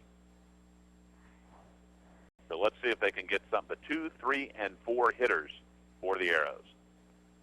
The pitch is a strike. Trevor Bayne is 2 for 2 today with the run scored for the Arrows. He accounts for that. Pitch is down low for a ball, and the count evens at 1-1. 2 runs, 6 hits, and an error for Tennessee. 1 run, 3 hits, and 1 error for the Arrows. Bayne takes a slow floating curveball that catches the outer half of the plate for a strike, and the count goes to 1-2. Here comes the 1-2 pitch.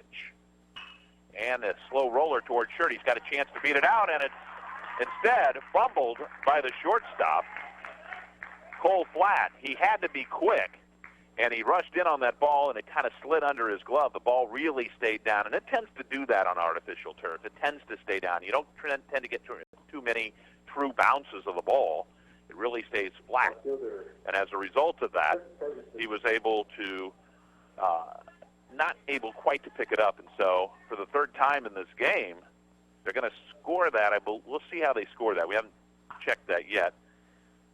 Ferguson now at the plate, and he fouls the first pitch off. We'll see if they score that a hit. They have scored it a hit, so I think he had a really good chance of beating that out anyway. So on the day, Trevor Bayne is a 3 for 3.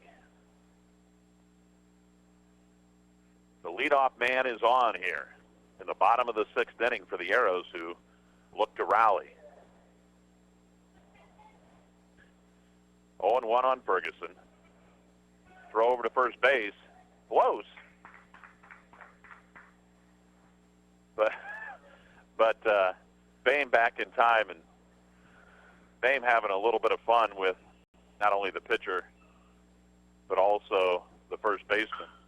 Ferguson skies one down the left field line. It will be out of play. So the count now is 0-2. He's had some good swings here, Ferguson has today.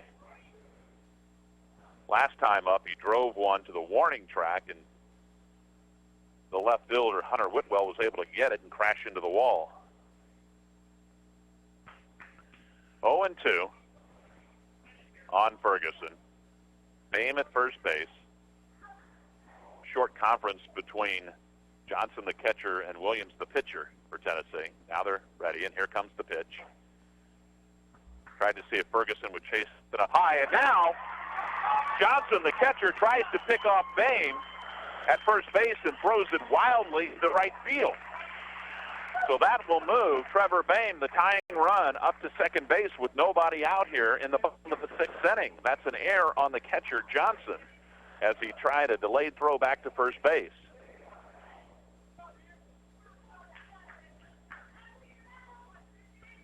One and two, and here comes the pitch.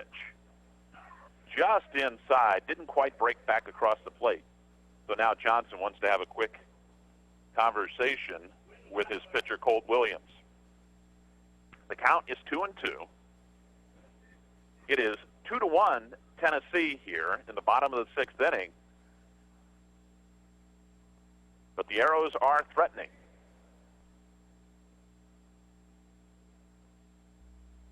And now it's just a stare down between Williams and Ferguson. And Ferguson takes the called third strike. An off-speed pitch caught the inner half of the plate, and Ferguson took it looking. He's down. So that's the first out of the inning. But Trevor Bayne is at second base. Donnie Sudi now at the plate. Sudi on the day is 0 for 2. Made some really nice plays at third base. Warming up in the bullpen is Brock Huddleston. First pitch from Colt Williams is a ball low.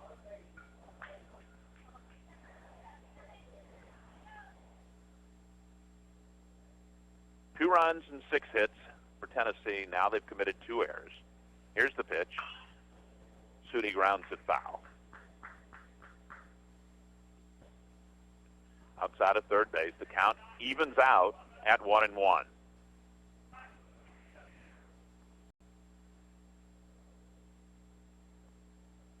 Momentarily stopped here, as now there'll be another conference between Johnson and Williams. And we'll see. Matt Joslin wants in on it a little bit. Here comes the shortstop. He's in on it now. Cole Flatt. I think they're trying to either put a play on or Don't know if they think that maybe Trevor Bayne is trying to tip the pitches to Sudi or not. I don't know if that would be the case or not. Looks like they may be trying to put a play on here. 1-1 the count. Everybody back in and ready to go. Here comes the pitch, and it's a strike.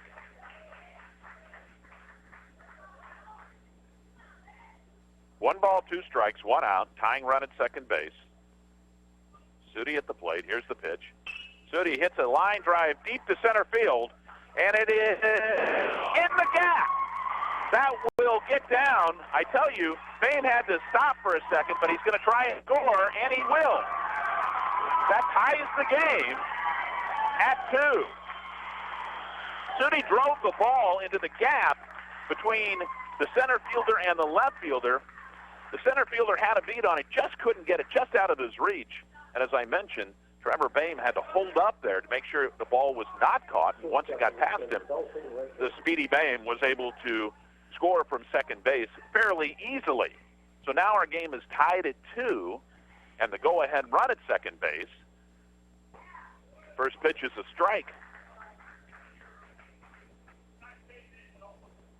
Dalton Rankin at the plate here with a chance to drive in the go-ahead run for the Arrows. Let's see what happens.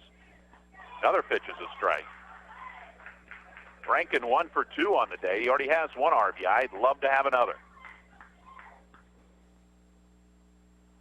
Here comes now. Rankin steps out of the box, calls for time for a minute, and gets it.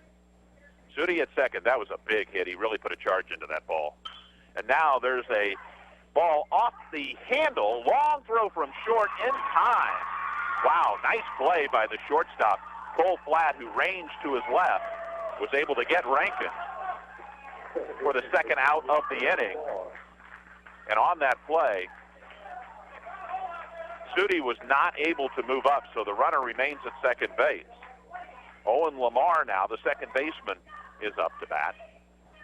Owen is 0 for 2 today. Takes the first pitch for a strike. We are now tied, though, at 2 in the bottom of the 6th inning.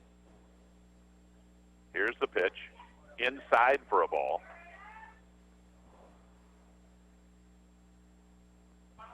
And the count is 1-1. Here's the pitch. It's a ball. Scoreboard has the count as 1-1. I believe it's 2-1. Here's the pitch. Chopped foul behind home plate for a strike. Williams would like nothing more here than to be able to record this final out and keep the game right where it is. Lamar, of course, has other ideas. He would much like to drive in the go-ahead run here in the bottom of the 6th inning. 1 run home in the inning so far. We're tied at 2. And now he hits a little looper towards short. Shortstop Flatt up with it. Low throw to first, but dug out nicely on the play by the first baseman, Andy Hale. However, we have a tie ball game as the Arrows are able to push one across here in the bottom of the 6th inning to tie this game up at 2 apiece. We'll go to the top of the 7th inning. You're listening to Ottawa Arrows American Legion Baseball on KOFO. Try explaining the way we do things in Kansas to someone from New York or Boston, and they'll look at you as if you lost your mind. So why would you trust your money with a financial institution that not only doesn't understand our lifestyle, but doesn't care? Luckily for us, there's Kansas State Bank. Community people you know. Kansas State Bank can handle all your banking needs. Checking, savings, and retirement accounts, Visa check cards, and so much more. Call 785-242-3600 and talk to an authentic Kansan today. Kansas State Bank, proud supporter of Ottawa American Legion Baseball as the Arrows head to New Orleans for the Mid-South Regional Tournament. Being your local hometown chiropractic clinic for over 50 years lends itself to being a longtime supporter of the area sports teams, including the Ottawa American Legion Baseball team. Ottawa Chiropractic Clinic wishes this year's squad the best as they work toward the result they want. Success in the Mid-South Regional. When you want results in reducing your pain and improving your overall wellness with traditional chiropractic care, call on the experienced team of Dr. Mike Hyatt and Dr. Sherry Jung at the Ottawa Chiropractic Clinic, 15th and Main in Ottawa, 242-4001, or visit ottawachiropractic.com. To the top of the 7th inning we go. We are now knotted. It is a brand new ball game. It is tied 2-2, Tennessee and the Arrows. 2 runs, 6 hits, 2 errors for Tennessee. The Arrows, 2 runs, 5 hits, and 1 error. Chance Crowley back out for the top of the 7th inning, hits the batter. So the first batter to lead off the inning gets hit by the pitch, Matt Joslin. So Joslin on at first base.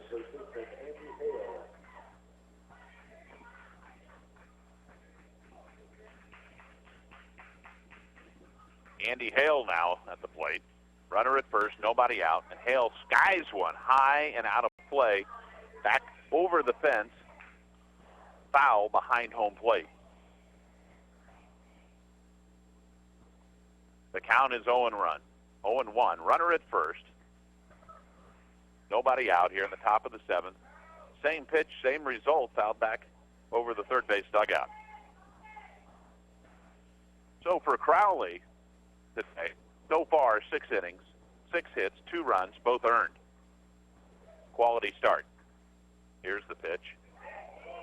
Curveball doesn't get the call. Came in a little bit high and inside. Pitch is called a ball. The left-handed batter steps back in. Here's the pitch. And he struck it out. A delayed call by the home plate umpire there. But I will tell you, Andy Hale did not agree with the call and slowly walks back to the dugout. 1 out, 1 on. Top of the 7th inning. Here comes the pitch. Hunter Whitwell is at the plate. Whitwell on the day is 1 for 2 with an RBI. First pitch is a strike. Here comes the pitch. Outside for a ball. It's 1-1.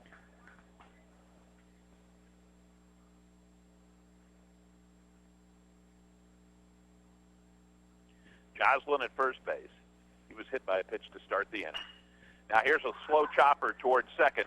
The second base one. Rankin on to first, and they got him. A double play. Nice job there. That ends the top of the 7th inning. Really well done there as they were able to turn that play 4-6-3. Lamar, Rankin, Finch. As we go to the bottom of the 7th inning, we're knotted at 2 apiece. You're listening to Ottawa Arrows American Legion Baseball on KOFO. The real estate market is hot, almost as hot as the Ottawa Arrows. Let Todd Burrows at Crown Realty in Ottawa keep that hot streak alive for you. Whether you're buying or selling, call Todd today at 785-229-5654 or visit toddburrows.crownrealty.com. Best of luck to the Ottawa Arrows in New Orleans. People's Bank in Ottawa is proud to support our area sports teams, from People's Bank Field at Ottawa University to our Bucks for Buckets promotion and more. We believe our local sports teams are an investment in our future. Best of luck to the Ottawa Arrows from all of us at People's Bank, member FDIC. We are at the 7th inning stretch time as we go to the bottom of the 7th inning here at John Ryan Field, home of the Jesuit Blue Jays. And it will be, as we head to the bottom of the 7th inning for the Arrows, it will be Maxwell, Brown, and Finch. We had mentioned that Crowley had pitched really well. 7 innings, 6 hits, 2 runs, both earned. Well, I will tell you that Williams has done pretty well. He has pitched 6 innings, 5 hits, 2 runs. Neither of his runs are earned, however. First pitch is a strike. Maxwell fouls this one off over the third base side. Count goes to 1-1. Here's the 1-1 pitch. Fouls it straight back, 1-2. Maxwell was all over that pitch. He just missed it slightly. You can always tell when a hitter's on a pitch. Generally foul it straight back, and they just miss it. Here comes the pitch. Off-speed pitch is high for a ball.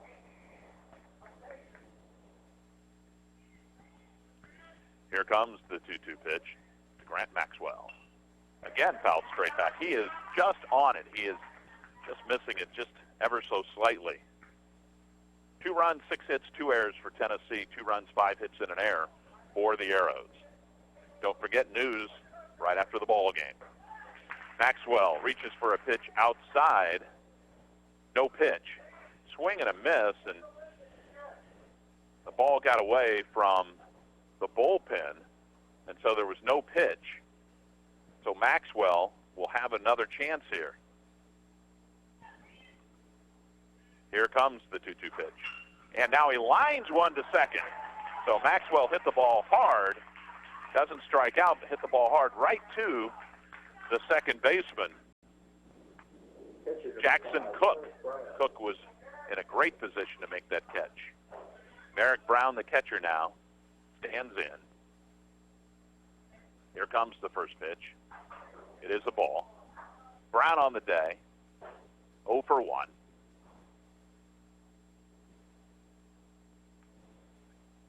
Ball now gets away from the pitcher. Second base, Cook has to corral it. And he's ready, and here we go. Pitch is a strike. Count goes to 1-1. 1 out. Nobody on. Merrick Brown at the plate. Here comes the pitch. Fouled right back over our heads. Right behind home plate. The count goes to 1-2. Keegan Finch is on deck. Here comes the pitch. Brown pops it up. The second baseman, Cook, calling for it in shallow right field, makes the catch, and that is the second out of the inning. Keegan Finch now to the plate, the first baseman. Finch on the day, 0 for 2. First baseman, number 30, Keegan Finch.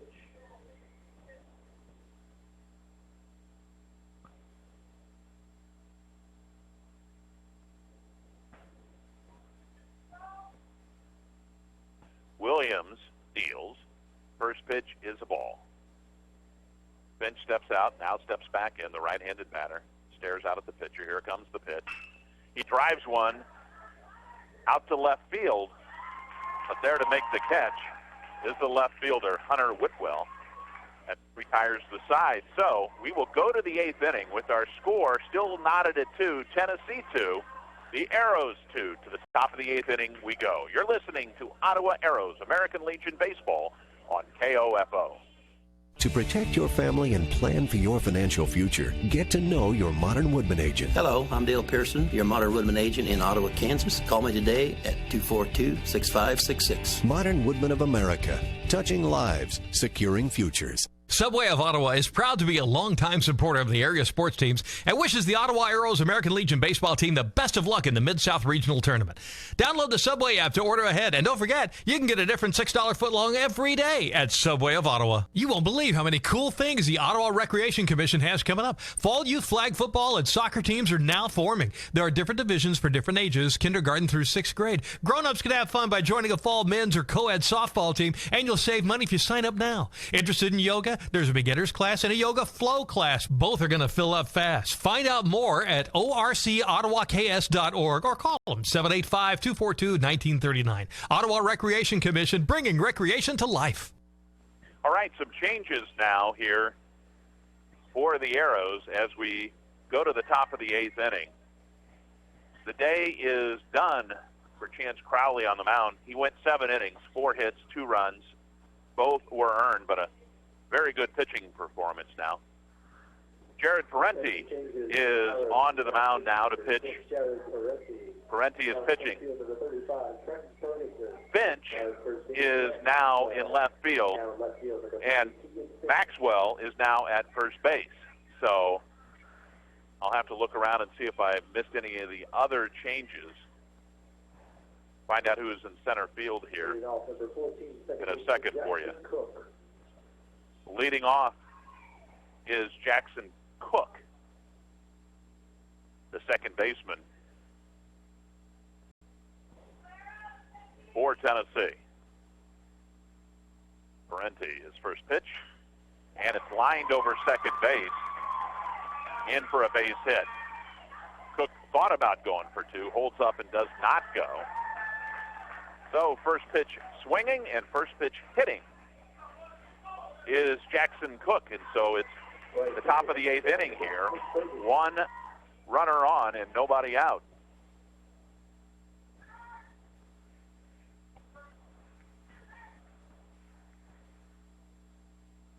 Here's the pitch. Low for a ball. Jackson Ferguson, the right fielder at the plate.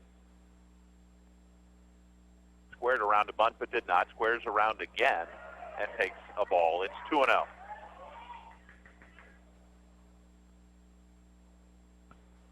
Runner at first, nobody out. 2-0 on the batter. Top of the 8th inning.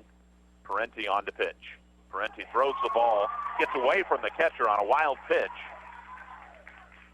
Gets away from Brown and on down to second base now is the runner, Hunter Cook. Cook at second now. Here comes the 3-0 pitch, and the ball is low. So a single and a walk to start the top of the 8th inning here for Tennessee, and they have something brewing here. Noah Brock, the designated hitter, comes to the plate. Brock is 0 for 1 on the day. Will he square around and bunt? Let's see. Parenti throws the ball high and away, and Brock looked like he wanted to bunt for a second. So Maxwell at first and Sudi at third are both in on the pitch. He does get the bunt down. Brown to first to record the out, so a successful sacrifice that time by Noah Brock moves the runners up. So Cook now at third, Jackson now at second, and they have runners at second and third with one out here in the top of the 8th inning. And the catcher, Brady Johnson, is at the plate. Johnson, on the day, is 0 for 2. Will he bunt? The infield is pulled in. First pitch is up high. So the infield is in here. We'll see if they try and put a play on here. Will they do a squeeze, sacrifice squeeze, a safety squeeze? What will they try and do here? What they will do is take a strike, and it's 1-1. So runners at second and third. Here's the situation. Runners at second and third, one out. Top of the 8th inning. We're all tied. The catcher, Johnson, at the plate. And he lines one into left field and down for a base hit that will score the run. And it is now 3-2. So the catcher, Johnson, lined one right over third base head, Sudi, and into the outfield. And it was just one of those plays, I think the smart play, actually, by Keegan Finch was to keep that ball in front of him. It allowed the run to score, and we have now runners at first and third base with one out here in the top of the 8th inning. And Tennessee has taken the lead 3-2. So Brown out to talk to Parenti for a second. Now he's coming back. Talks to the umpire for a minute. At the plate is Jaylon Smith. Jaylon is 1 for 4 today. Will Johnson go here? He does not go. Smith thought about running or about bunting and actually took a strike on the play. So runners at first and third. Smith takes the ball. The count is 1-1. As I said, Smith 1 for 4 on the day.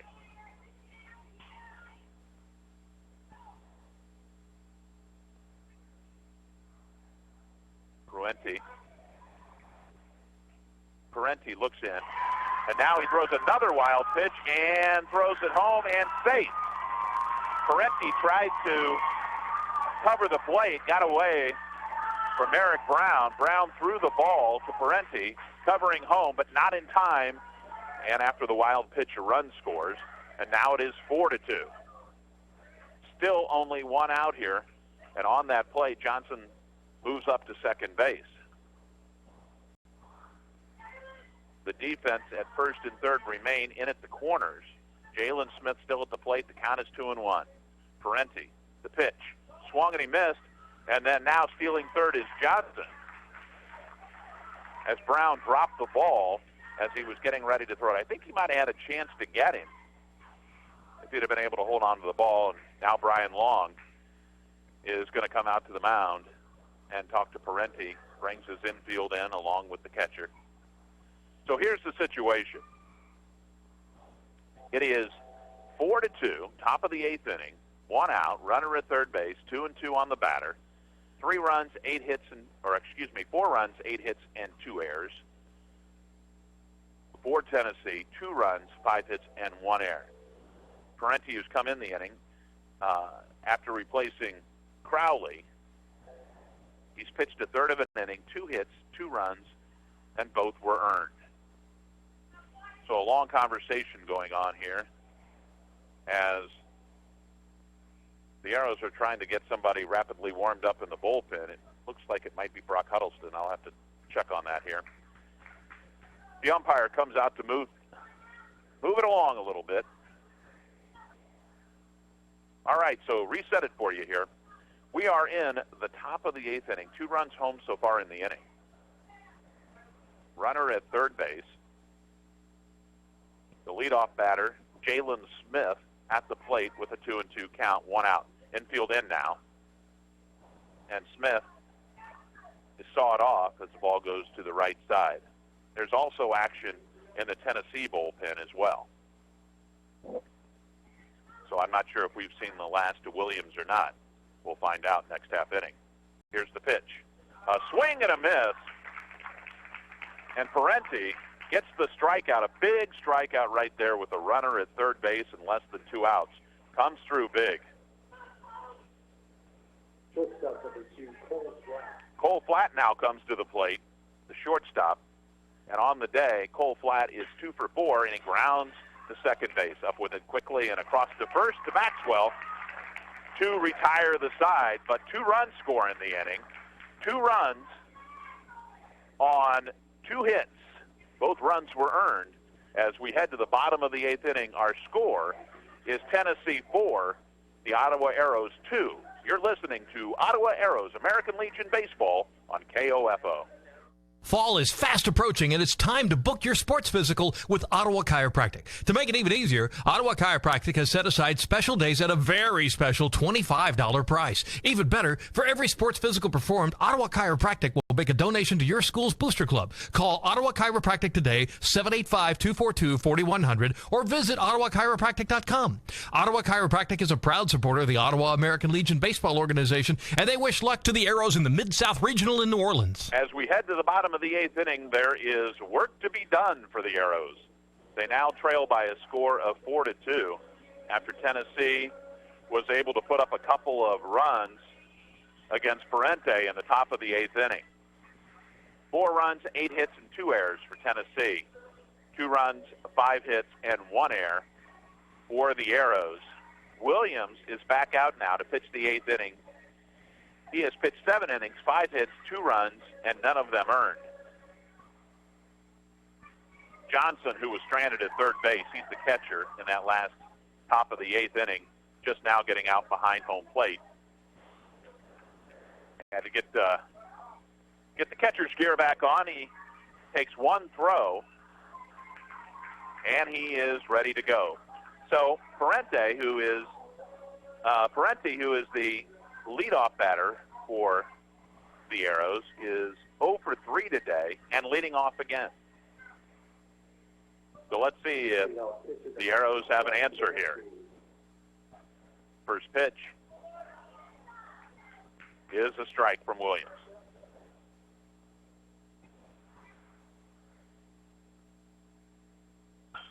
And now Parenti is able to get it past the diving third baseman and on into left field for a base hit. So a promising start here for the bottom of the 8th inning for the Arrows.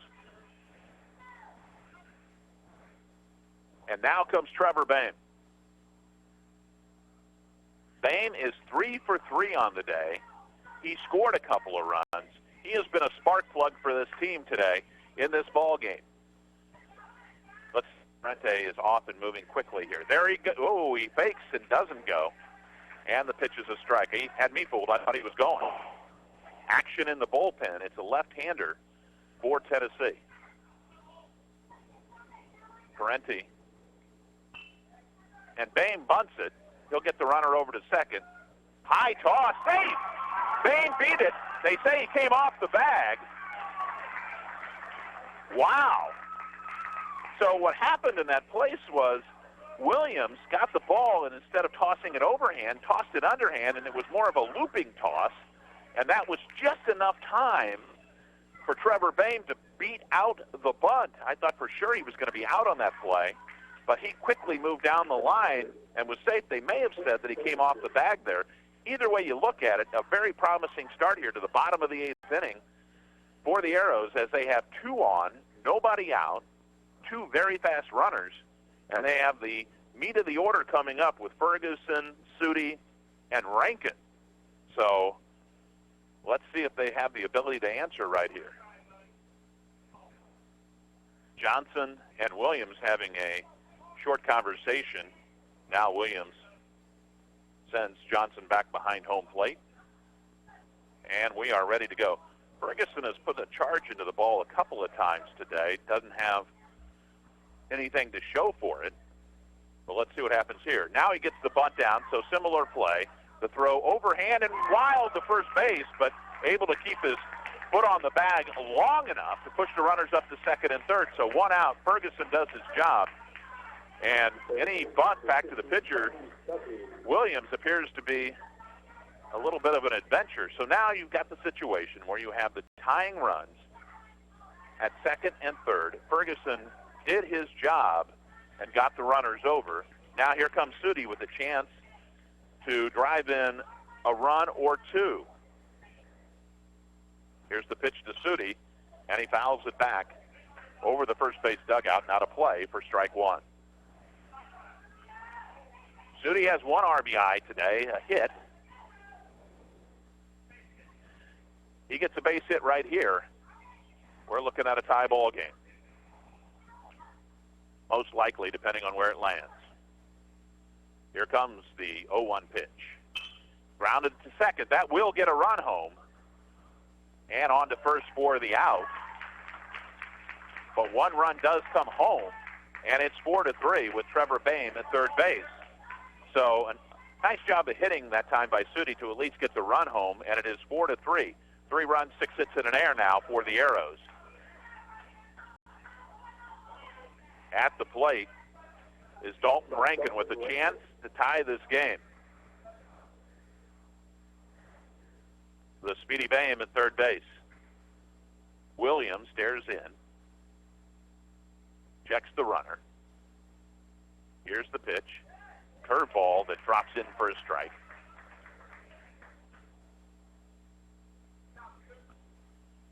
Two outs, tying run at third base. We are in the bottom of the eighth inning. It is 4-3 Tennessee.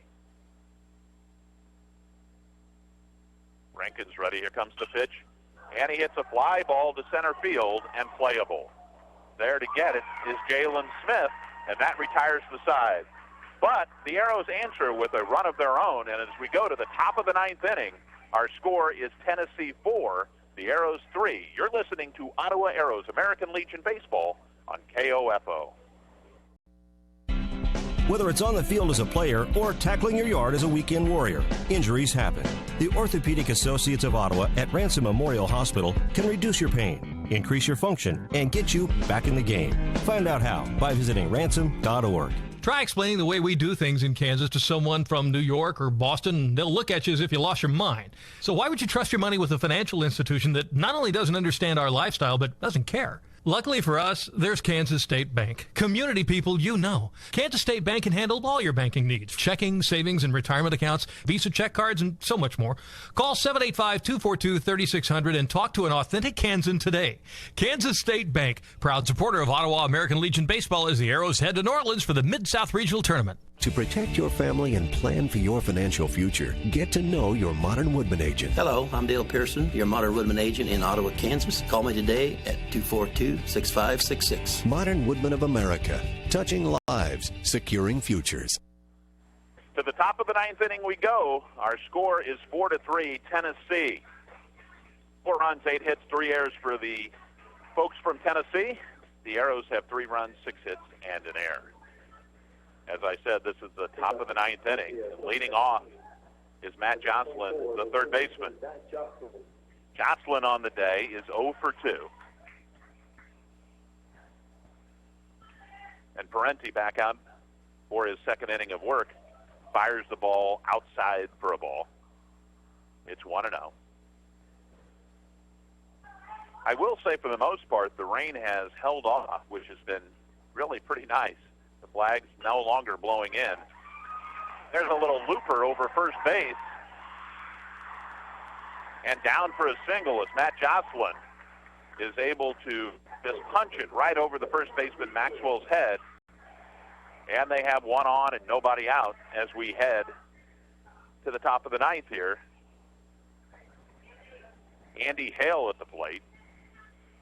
Hale is 2 for 4 on the day. He has an RBI and struck out his last time up. Was not at all happy with walking back to the dugout the last time. Runner at first, nobody out, top of the ninth, a one-run lead for Tennessee, who is looking for some insurance here. First pitch is low and inside for a ball. Next pitch is on the way, a swing and a miss, and the count evens out at 1-1. Parenti checks the runner. Here comes the pitch. Inside and high for a ball. The count's 2-1. No action currently in the bullpen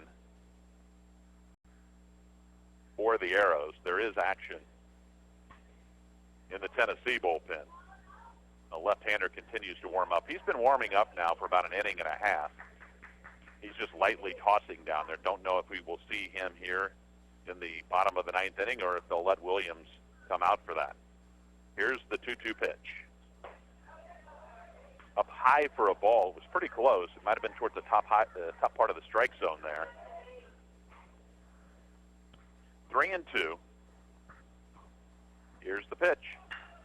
A high fly ball deep to right field, and that's going to get over the head of Trevor Bayne and bounce off the wall. Bayne gets the ball in quickly to second, but that's going to drive in a run. A double on the play by Andy Hale drives in the run, and it is now 5-3 Tennessee, so they do get the insurance run. Nobody out still here in the top of the ninth inning. Our score is 5-3. 5 runs, 10 hits, and 3 errors for Tennessee. 3, 6, and 1 for the Arrows. Rudder, right off of the bat. The next pitch is down with a bunt. Parenti will go to first to get and drop the ball.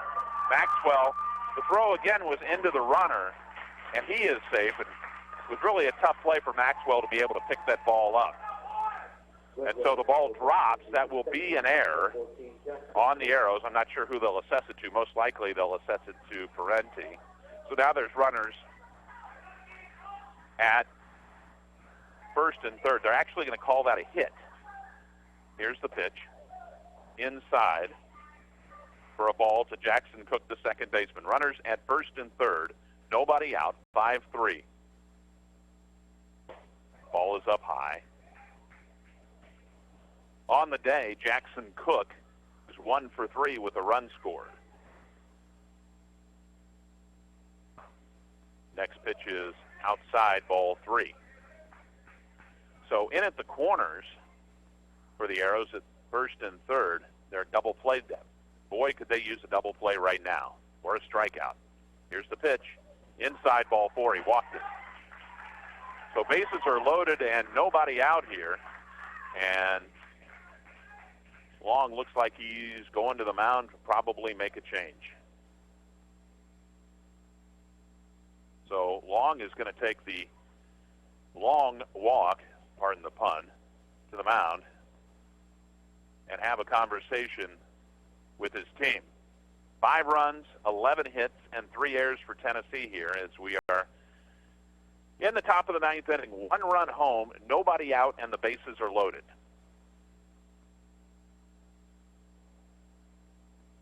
For the Arrows, they have 3 runs, 6 hits, and 1 error.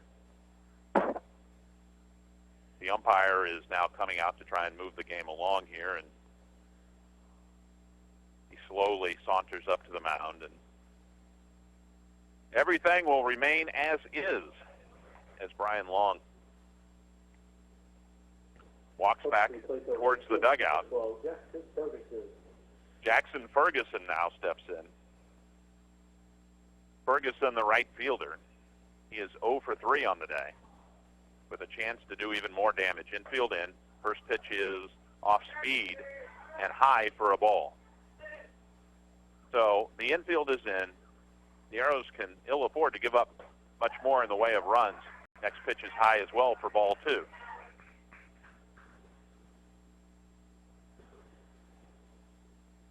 Here comes the 2-0 pitch. Down low for a ball. It's 3-0, and Parenti in danger of walking in a run here. Here comes the 3-0 pitch, right down the middle for a strike.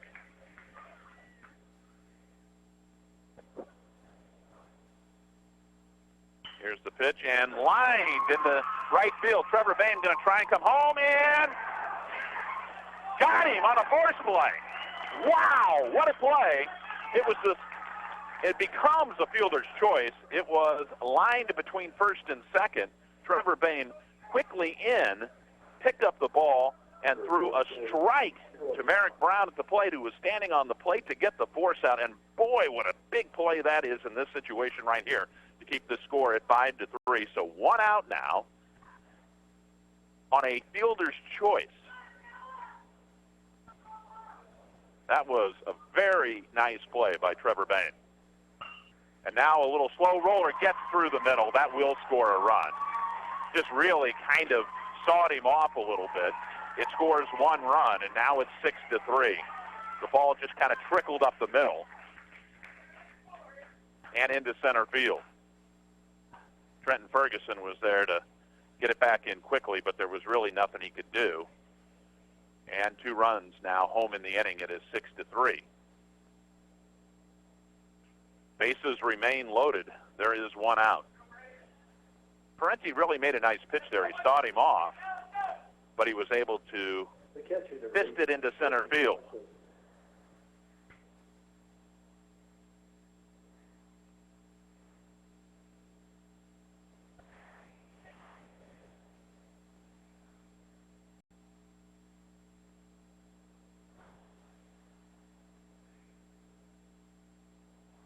First pitch is a strike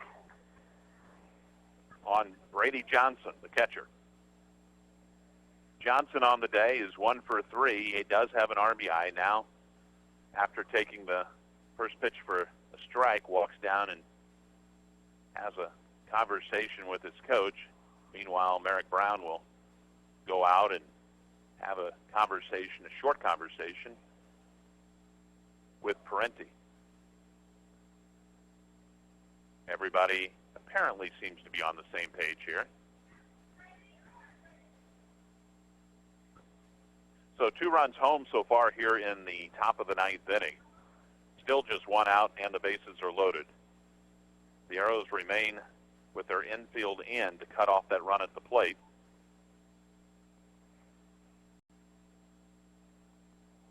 Will they try some sort of squeeze play? What will they do here? Will they just let him hit away? Here's the wind of the pitch. Ball is high and away.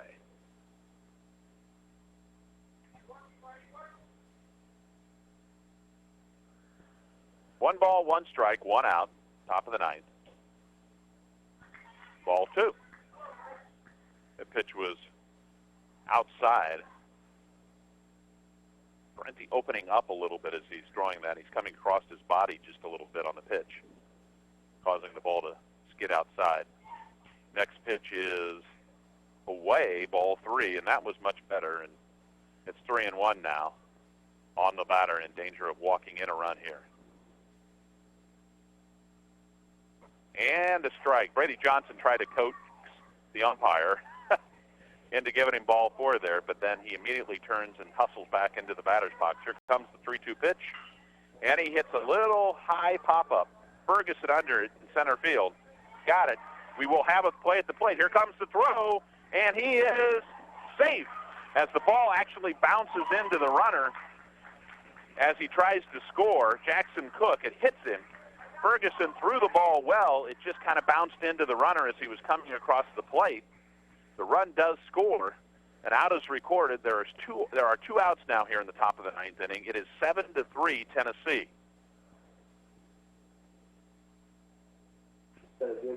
Jaylon Smith now at the plate. That will be a sacrifice and an RBI for Johnson. Here's the pitch. Ball is up high. There goes the runner to second, and he will be safe. I thought for sure they were going to call Brady Johnson out, but the umpire says that Rankin did not make the tag, apparently. And on the play, the runner scores from third base, now making it an 8-3 ball game.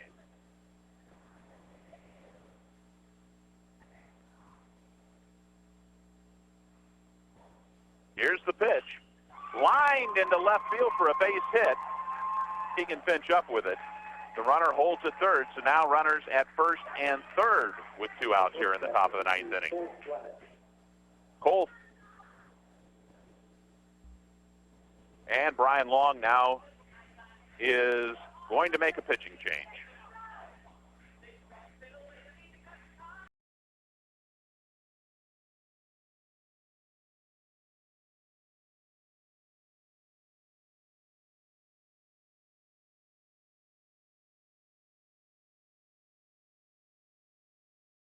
Out of this nightmarish ninth inning here.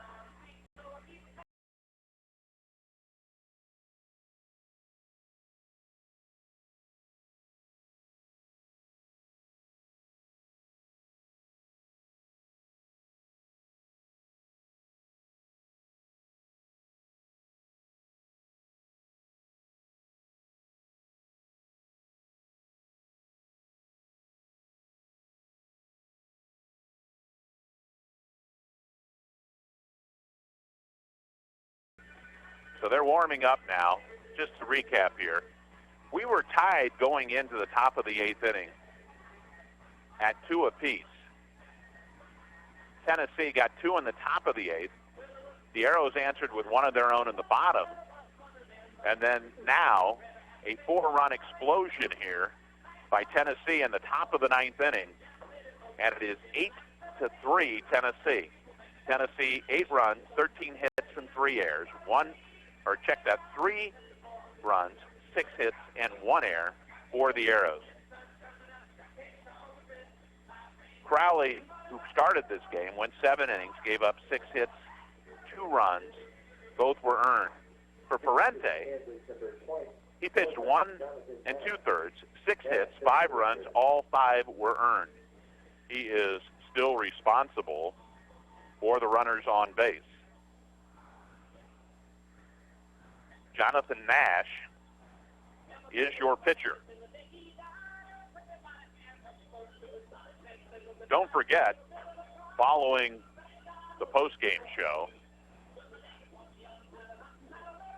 we will have news. Parente is responsible for the runners at first and third still.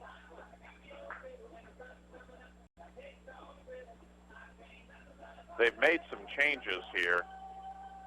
Sudi remains at third. Keegan looks like he is Keegan is at short now, coming in from right field.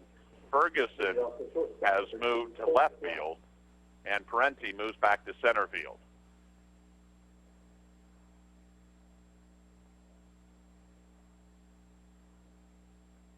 And here's the first pitch. It is a strike. Cole Flat at the plate. Flat on the day is 2 for 5 with the run scored. And here comes the 0-1 pitch. And it is lined over short. Parente in the gap is there to make the catch and put an end to this top of the ninth inning. So Nash does his job, but 4 runs score. And as we head to the bottom of the ninth inning, our score is Tennessee 8, the Arrows 3. You're listening to Ottawa Arrows American Legion Baseball on KOFO.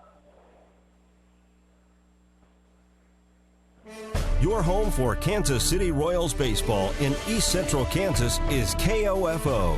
Home and away, you can hear all the action in 2017 on 103.7 FM and 1220. Brought to you by our title sponsor, Beckman Motors, and our many game sponsors who make the broadcast possible. Visit these fine merchants who know what it means to be raised royal. Your sports source and home of the Kansas City Royals in East Central Kansas. KOFO. Welcome back, and the sky has opened up here at John Ryan Field. It is raining extremely hard as we go to the bottom of the ninth inning with our score Tennessee 8, the Arrows 3. And it is a driving rainstorm right now, and the umpires are going to pull the teams off the field as this rainstorm, hopefully, just by looking at the sky here, looks like it might pass through, at least not rain as hard, I guess. We'll go with that one. That's what we're going to try and say here. Anyway, it is the bottom of the ninth inning. Let me just set the scene for you. We are now officially in a rain delay.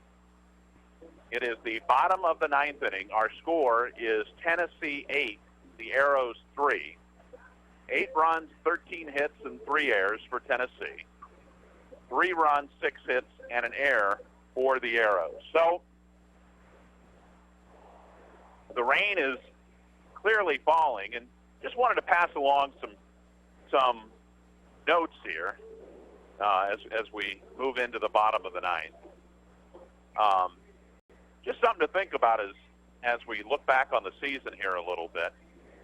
You know, and not only that, but American Legion Baseball for the Ottawa Arrows. They've won 7 state championships, 1994, 2001, 2002, 2009, and then, of course, the last 3 years, 2015, 2016, and 2017. Now, the first of those 4 were at the AA level, and they were second in AA back in 2014. And Finch was a regular on that team.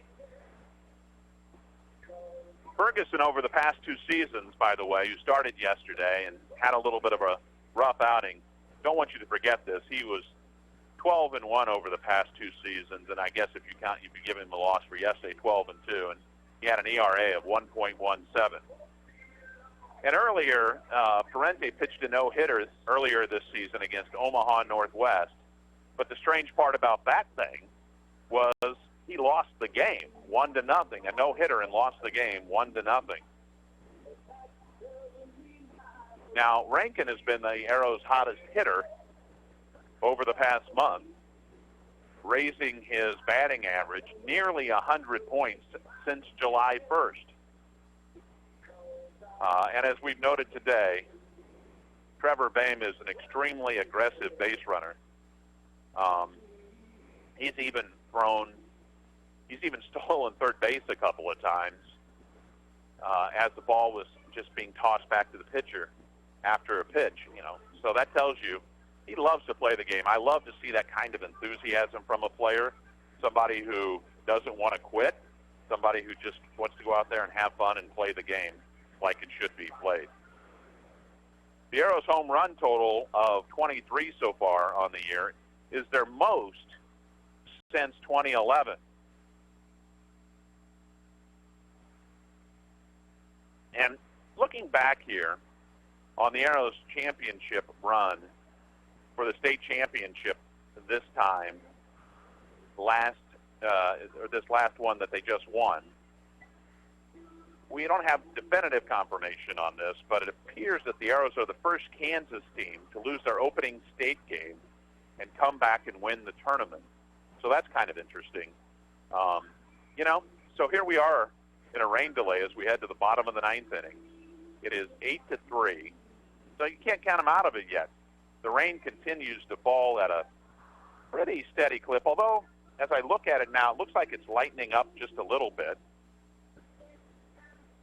And I'm thinking if you're the umpires and the players, you want to get this thing done and get moving along here, but the rain is still coming down pretty steadily.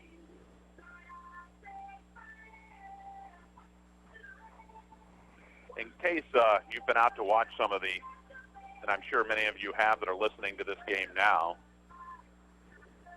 the Arrows wear the name Pete on the uniform arm in memory of Pete Searfoss, who is the Huddleston's grandfather and a longtime coach of the Ottawa Legion team. So just a few facts, figures, a little bit going on. Coach Long is in his third season coaching this team. He's done a tremendous job, taking them to the state championship every time.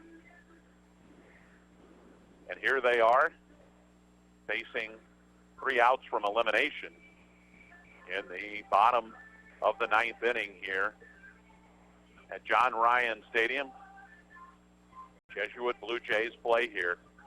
The reason we can have this game, and even after the rain that is coming down extremely hard right now, is because this field, as I mentioned early in the game, is all artificial turf. So there is not an ounce of dirt on this field at all. And just as I thought the rain was sort of letting up a little bit, it has picked up again. So raining very hard.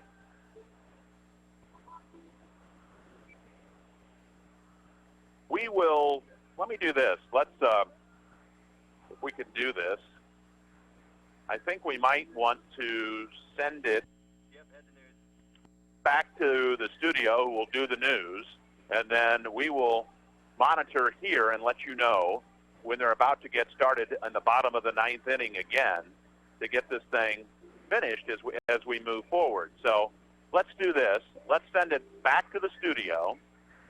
You are listening to Ottawa Arrows American Legion on KOFO. Information and entertainment in East Central Kansas. KOFO, K279CS Ottawa, where keeping you informed comes first. Here's Michael Newman. Good afternoon. The city of Ottawa has a new budget, but there were a few tense, brief moments last night when the published budget was rejected. The budget had called for a tax levy of almost 51 mils, but it drew almost no support. Commissioner Blake Jorgensen then noted that he wanted to keep the budget under 50 mils if possible and proposed a reduction to just under 50 mils. The budget was then approved. Despite a sudden turn of events, Ottawa Finance Director Scott Bird says that he wasn't too surprised. I know that there was some hesitation with the suggestion that we go up 2 mils, so I wasn't surprised. Has this happened before? Oh yeah, okay. Yeah. I've been doing this for about 26 years, so yeah, it happens from time to time. And been a while since. Yeah, it's been a little while, but it's perfectly understandable. And I don't like raising taxes necessarily, but I have a charge to make sure that our funds are healthy, and we will continue to do that. Bird says that he had to make a reduction in the contingency reserve to meet the revised budget.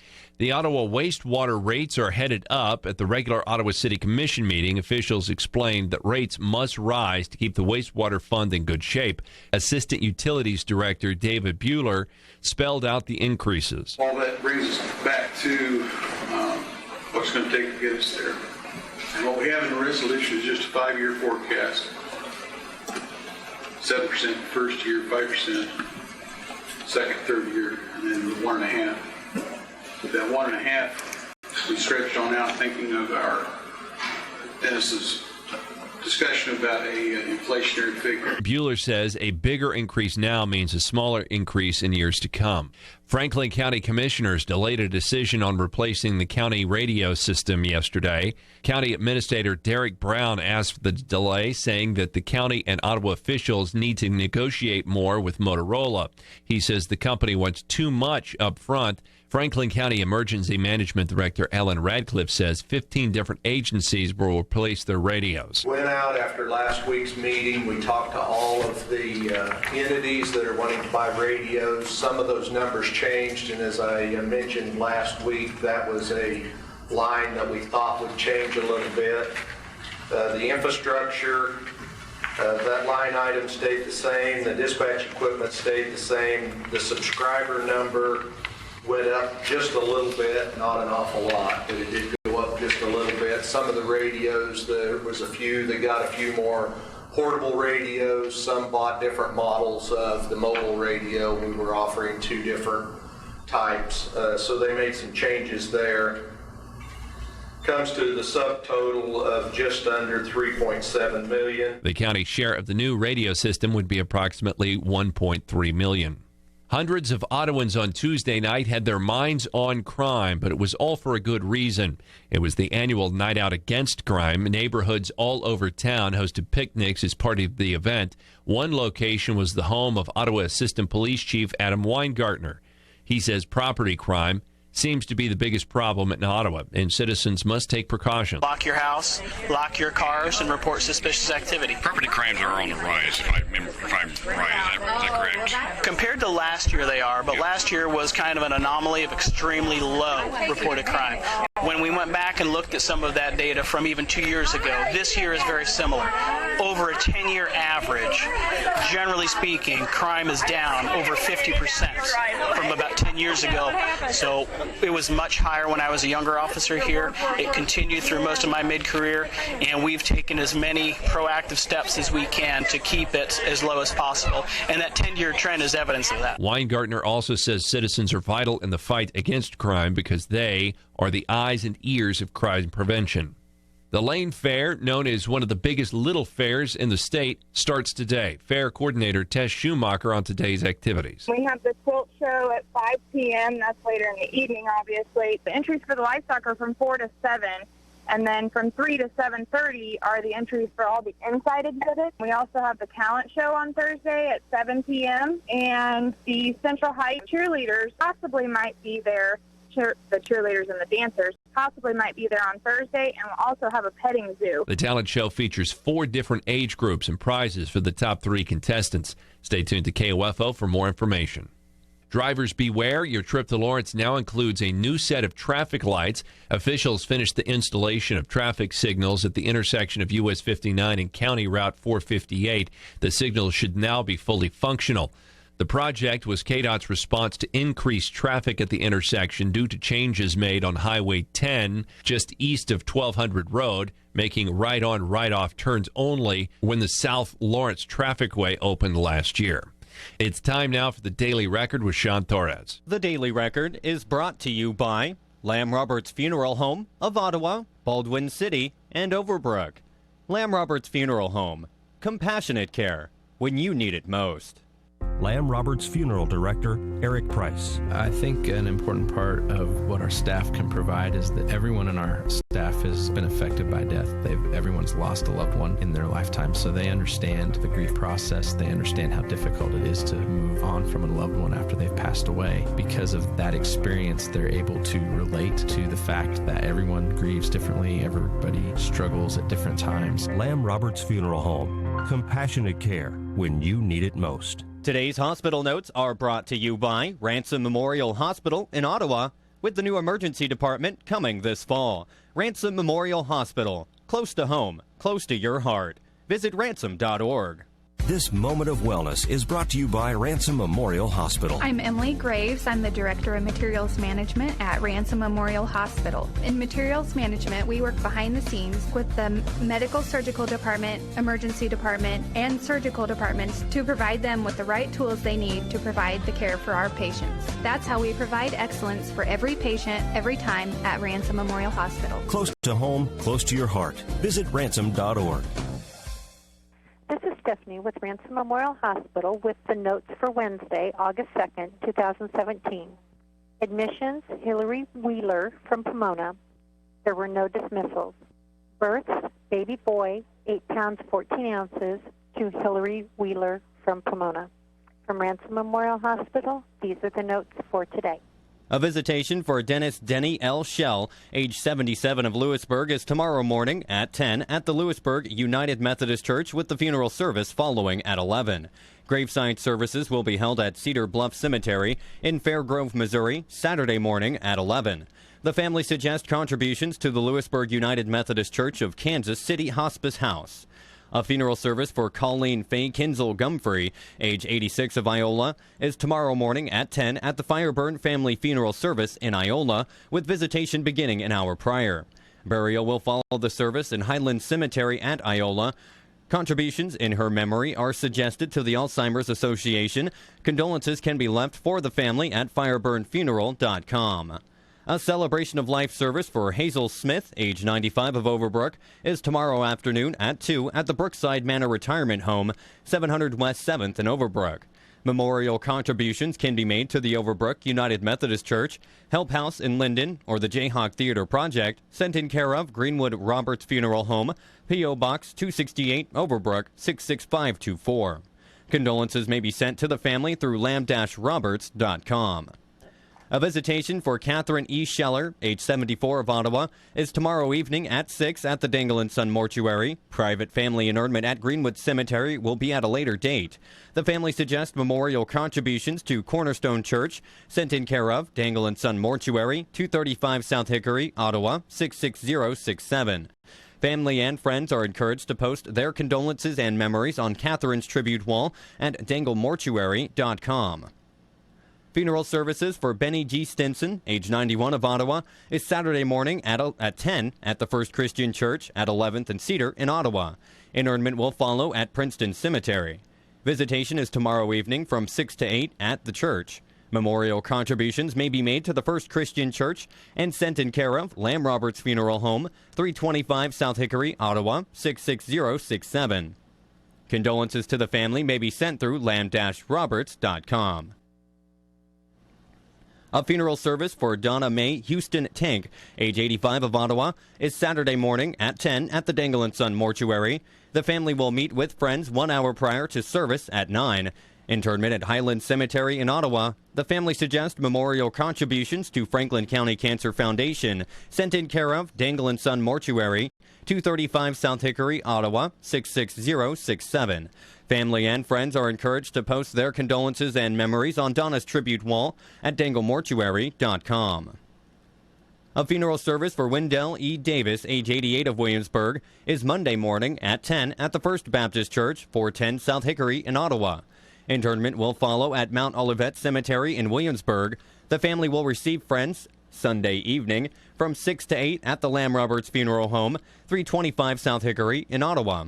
Memorial contributions may be made to Mount Olivet Cemetery, KU Research Alzheimer's Disease Center, or Marvin and Eric Steinfort Missionary Projects. Contributions may be sent in care of Lamb Roberts Funeral Home, P.O. Box 14, Ottawa, 66067. Condolences may be sent to the family through lamb-roberts.com. A funeral service for Lucille E. Allen, age 94 of Ottawa, is Monday morning at 10 at Calvary Baptist Church. Family will meet with friends Sunday evening from 4 to 5:30 at the Dangle & Son Mortuary. Interment at Woodlawn Cemetery in Pomona. The family suggests memorial contributions to Calvary Baptist Church, sent in care of Dangle & Son Mortuary, 235 South Hickory, Ottawa, 66067. Family and friends are encouraged to post their condolences and memories on Lucille's tribute wall at danglemortuary.com. A funeral service for Delbert Adams, age 60 of Garnett, is Tuesday morning at 10:30 at the Fireburn Family Funeral Service Chapel in Garnett, with burial following in the Glenlock Cemetery. The family will greet friends Monday evening from 6 to 8 at the Fireburn Family Funeral Service in Garnett. Memorial contributions may be made to the Delbert Adams Memorial Fund. You may send your condolences to the family at fireburnfuneral.com. You can see the complete obituaries from today's Daily Record at KOFO.com. Here's your midday stock market report from Edward Jones representatives Jason Burvey and Ryan Henningsen in Ottawa. The Dow Jones Industrial Average is down $1.55 to $22,014.69. S&P 500 is down $5.93 to $2,471.64. And the NASDAQ is down $18.32 to $6,344.32.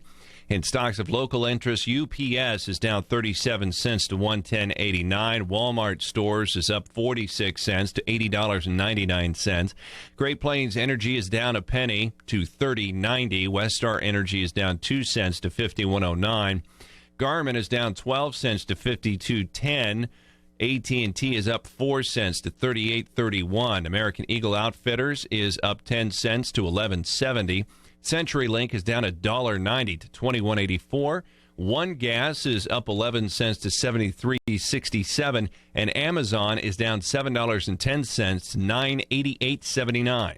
This report is provided as a courtesy of Edward Jones representatives Jason Burvey and Ryan Henningsen, member SIPC, serving individual investors with personalized attention and long-term financial advice in Ottawa. Sports in your exclusive KOFO Weather Center forecast next. KOFO News is brought to you by American Family Insurance agents Steve and Gail Norris at 215 South Main in Ottawa, providing a wide range of reliable protection for you and your family. Call 785-242-2676. And by Dodds Memorials at 335 North Main in Ottawa. Assisting you with monuments is a fitting tribute to your loved ones. Call 785-242-3350. And by Messengers Home Furnishings on 23rd Street in South Ottawa. Visit them online too at messengershomefurnishings.com. Flex Steel, Roy Hill, Best Home Furnishings, Von Bassett. The list goes on and on. Messengers Home Furnishing has them all. If you're in the market for the best value in furniture, come visit Messengers in South Ottawa and get not only our guaranteed lowest price on an item, but get the outstanding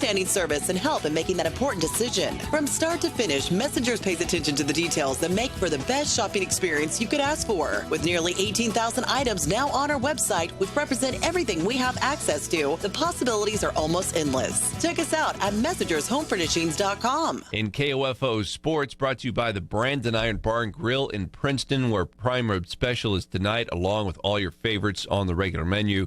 Open 4 to 10 p.m. The Brandon Iron, just off Highway 59 in Princeton. The Ottawa Arrows had a tough opening night at the American Legion Mid-South Baseball Tournament in New Orleans. Here's Mike Hake. It was not meant to be, as the Ottawa Arrows fell in Game 1 of the Mid-South Regional to the Petal Valves Cardinals of Louisiana 13-1.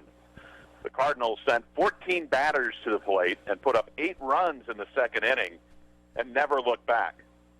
The Arrows mustered just 4 hits and 1 run. The Arrows did get a hit from Jared Parenti to lead off the game in the bottom of the first inning, but he was stranded and did not score.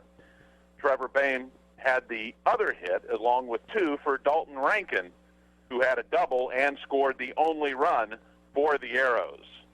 Later in the game, the Cardinals scored 3 more runs in the 5th inning, and then an additional run in the 7th inning to put the game finally out of reach.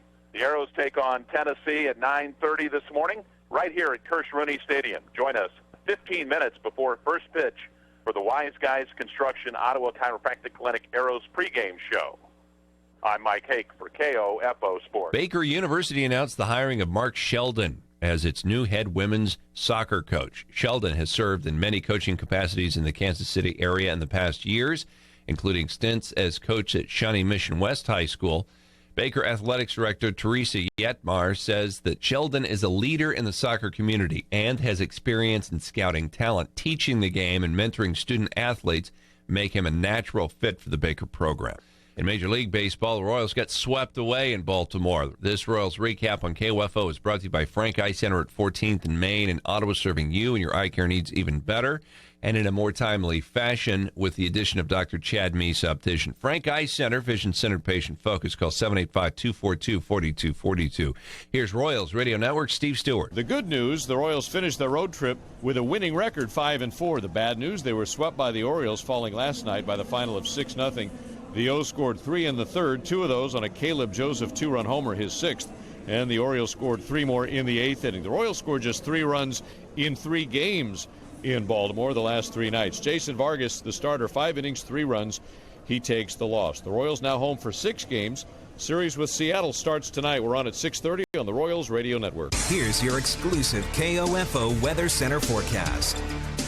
Where can you find premium 93-octane fuel for your cycle, boat, or ATV? Ottawa BP and Car Wash on 23rd Street in South Ottawa.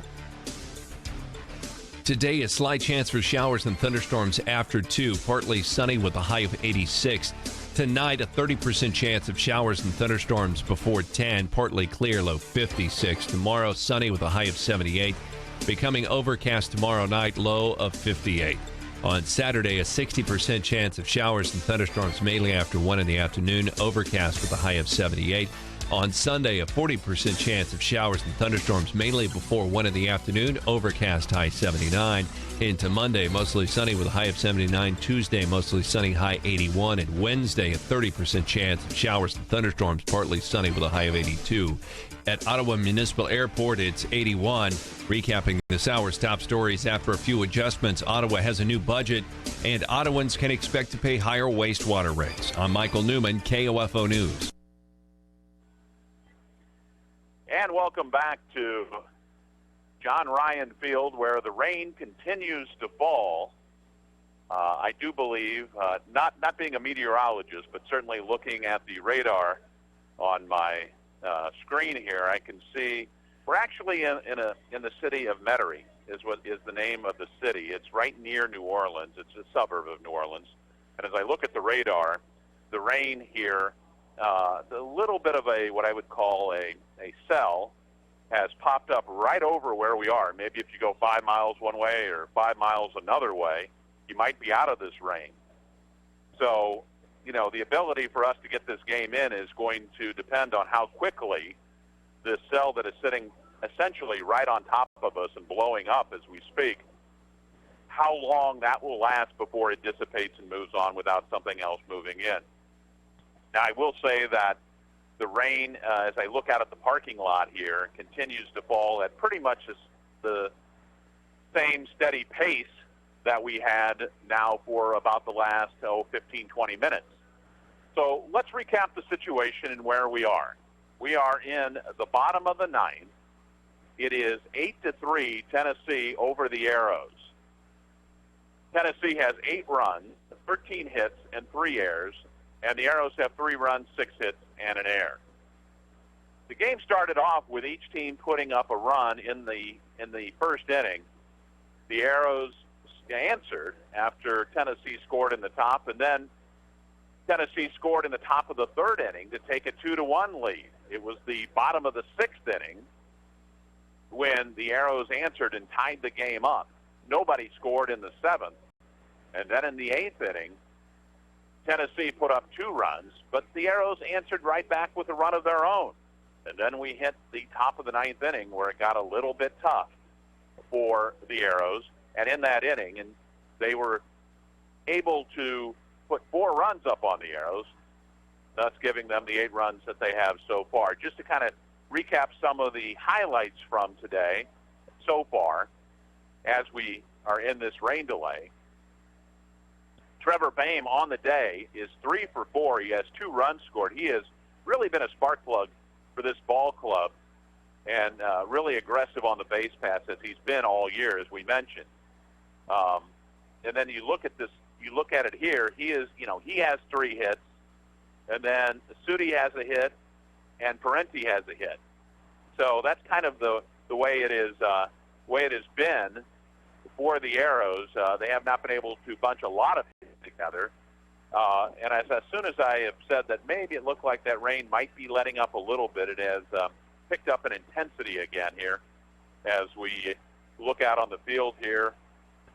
During the rain delay, the players who, from both sides, were having a little bit of fun running out onto the field, and because it is artificial turf, they were sliding and chasing baseballs and having a little bit of fun out of here. And that's really what this is all about. You get to the end of the day here, and it's about kids playing baseball and having fun and enjoying really what they're doing out here, and that is playing the game of baseball. And not everybody gets that chance, and not everybody continue to play baseball for a long period of time. And these kids on both sides, both from Tennessee and from the Arrows, have both had a lot of fun here today. It's been a well-played ball game. Yes, there's been 4 errors in the game, 3 of those on the Tennessee side. There has been a number of spectacular plays. I can think of one where Trevor Bayne actually threw a runner out at home and almost threw a runner out at first base earlier in the game. A lot of double plays in the ball game, smart plays. Everybody was on their game today as far as really playing much more aggressive today. They appeared to be much more engaged than maybe they were yesterday in the ball game. But certainly, even though the score says 8-3 as we speak, a much better played ball game today by by the Arrows. It's not even close, and I'm sure on the post-game show, when we talk to Coach Long, he'll tell you the same thing. So that's kind of the quick wrap-up here. It is, for a minute there while I was talking, it actually looked like it was going to lighten up a little bit, and the radar indicated that it might lighten up a little bit, and then now it is probably raining as hard as it has since the rain delay. So nothing really new to report here. We are going to be in this rain delay, I believe, for a while longer. If that changes, or if they decide to call the game, I'll let you know that. I really doubt that they'll call the game. I think that they will allow the Arrows a chance. Certainly, since the game was so close before the top of the ninth inning, they want to allow the Arrows a chance to be able to come back and get this game. So we'll see what happens here, but let's do this. Let's send it back to the studio, and we will give you an update. Let's try and get an update again. It's I have it about 1:30 right now. Let's try an update again in about 10 minutes here to let you guys know what's going on. And you're listening to Ottawa Arrows American Legion Baseball on KOFO. Electricity. Where would we be without it? Yeah, in the dark. But Advantage Electric is there to light up your world. Whether it's service or repair, you'll always get a free estimate and a friendly technician. Here's Advantage Electric owner Eric Crowley. What we enjoy is working with people in our community because we see them everywhere we go. It's not like, we go to your house and we take care of your electrical issue and then we don't talk to you or see you ever again. So it's a personal connection that we have with you. Advantage Electric, 229 North Main. Call 418-1218. If you or someone you know loves Willow Tree figurines by Demdeco, Cornerstone Bookstore has a wide selection of pieces and sets, even nativity sets and pieces. And it's not too early to think of Christmas. Cornerstone Bookstore, 217 South Main Street, Ottawa, 785-242-2112. And we're back. One more round, Cindy, and you win. I'm ready. Name a bank with at least 250 locations. Arvest Bank. Yes. Name a bank with longer hours and award-winning service. Arvest. Yes, they can give you a mortgage, credit card, or loan. Arvest. Has a free blue checking account you can open online. Arvest. And has an online switch kit. Arvest Bank. That is correct. You're a winner. You can be a winner too when you open a free blue checking at Arvest Bank. Go to arvest.com/switch or visit a friendly nearby associate. Equal housing lender. Hot weather means hot buys at the Gun Guys. While supplies last, you can pick up a box of Federal 9mm target rounds for $9.99. A box of 380 ACPs is only $12.99, but you gotta hurry. When they're gone, they're gone. The Gun Guys, 412 South Main, downtown Ottawa, or online at thegunguys.net. From work life to nightlife, from home to the road, your day can take you anywhere. These fast-paced times call for Wrangler Advanced Comfort jeans. Advanced Comfort is designed to keep up with you, no matter where you go or what you're doing. They're made with 20% stronger denim and four-way flex technology that moves with you. Wrangler Advanced Comfort. Go anywhere, look great, and be comfortable. Wrangler Advanced Comfort jeans. Try on a pair today. Here's your exclusive KOFO Weather Center forecast. Keeping you comfortable in all seasons. We are All Seasons Air Conditioning and Heating in Ottawa. Locally owned and treating customers like family. Call 785-242-2602. Today, a 20% chance of showers and thunderstorms.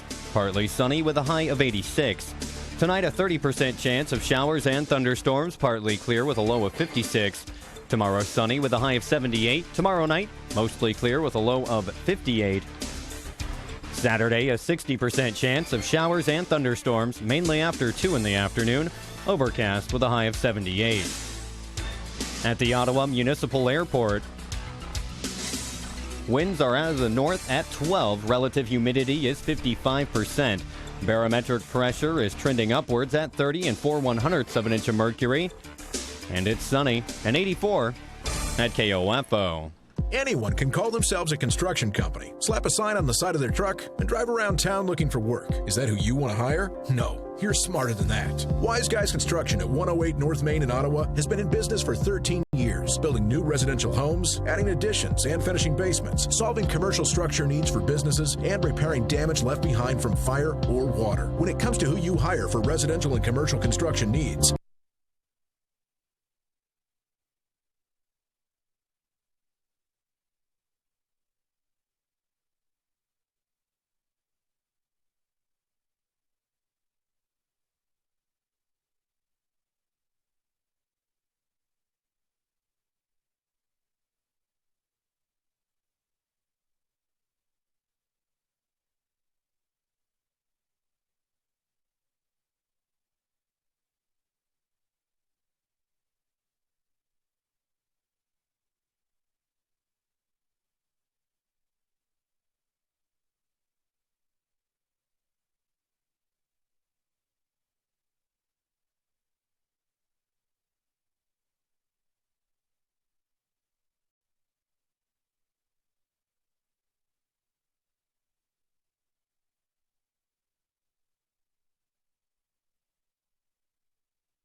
And welcome back to John Ryan Field here in New Orleans, Louisiana. And we have developments. Developments are the rain has pretty much stopped now.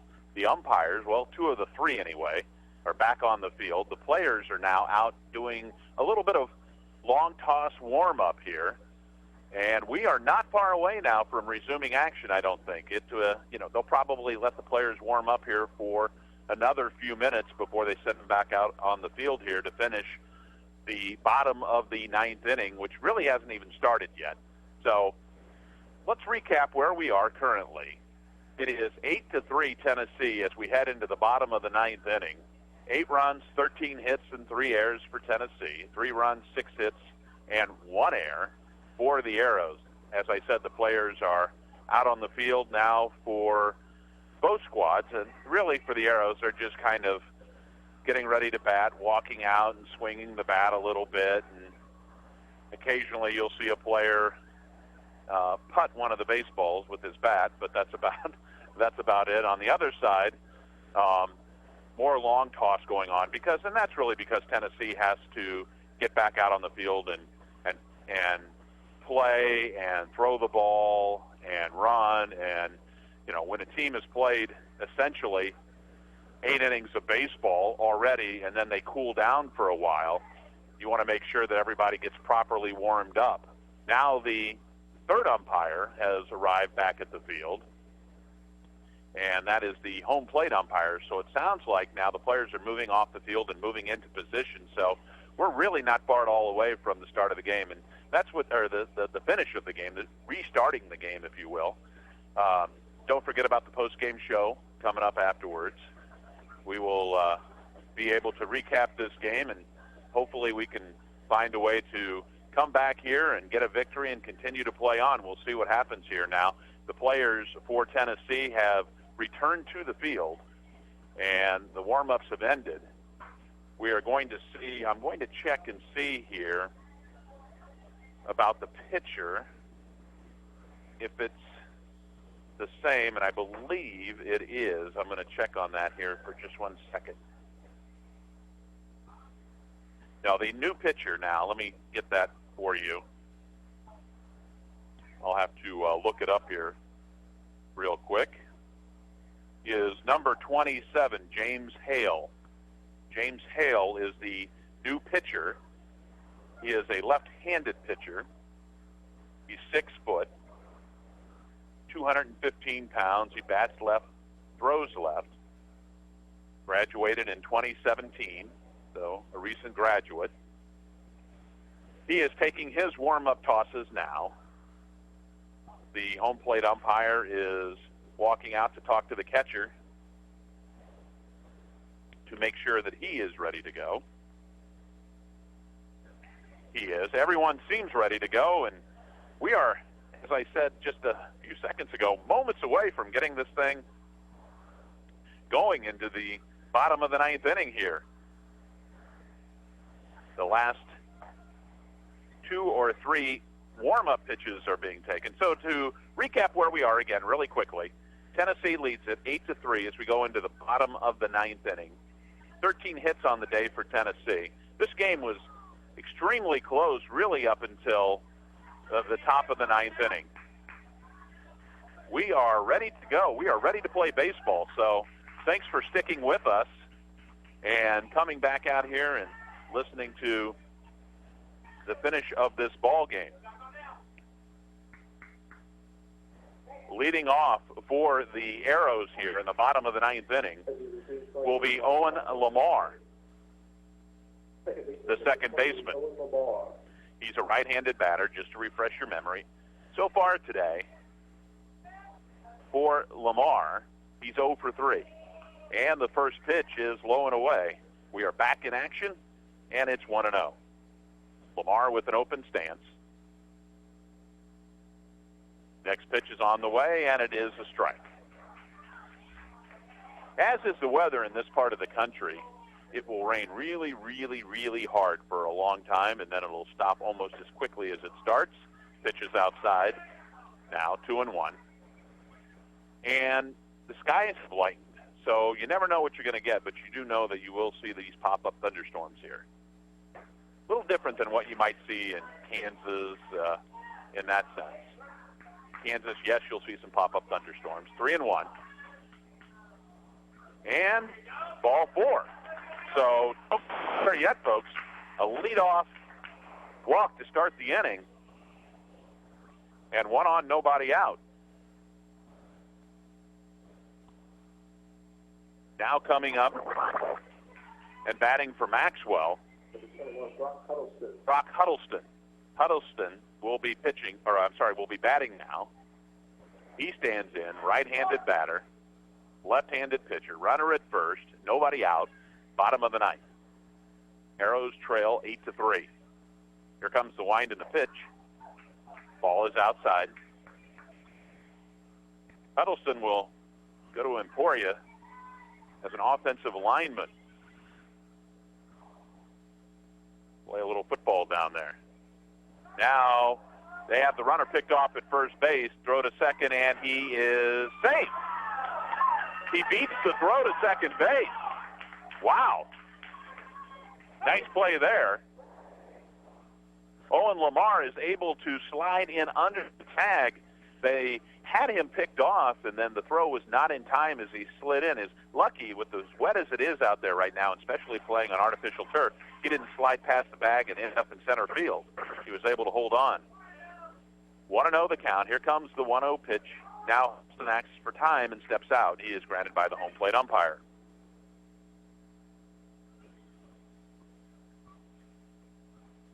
Huddleston is 6'4". Wind to the pitch, fouled over the first base dugout, out into the parking lot. And the count goes to 1-1. Runner at second. Here comes the pitch. Huddleston fouls it back. So to close the book on Williams, 8 innings, 6 hits, and 3 runs, none of which were earned. He had a good day out on the mound for Tennessee. Pitch is low, and the count goes to 2-2. And now there's almost a hint, I won't say there is. There's a hint of lighter skies and maybe even a little sunshine somewhere. Maybe I'm just trying to be optimistic. And the 3-2 or the 2-2 pitch is right down a curveball, a big breaking curveball, and Huddleston takes it looking for strike 3. So first out here in the bottom of the 9th inning. Hale made a nice pitch there. He really broke off that curveball, and it just dropped right over the outside corner. Merritt Brown now at the plate, deep in the batter's box. Hale, the pitcher, steps off the mound for a second, and Brown steps out.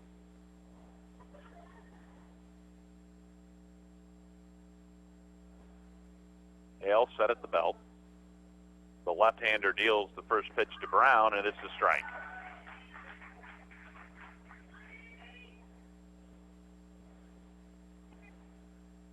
One out, 1 strike, 1 man on. Bottom of the 9th inning. The Arrows need a rally.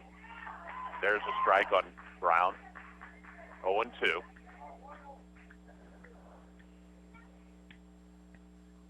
Owen Lamar at second base with a big lead. Little cat and mouse between he and the shortstop now.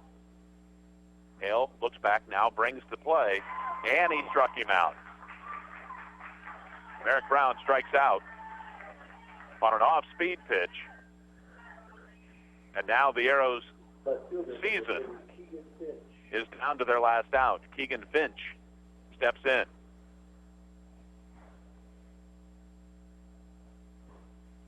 Two outs, bottom of the 9th, runner second. Hale sets and deals. Strike 1.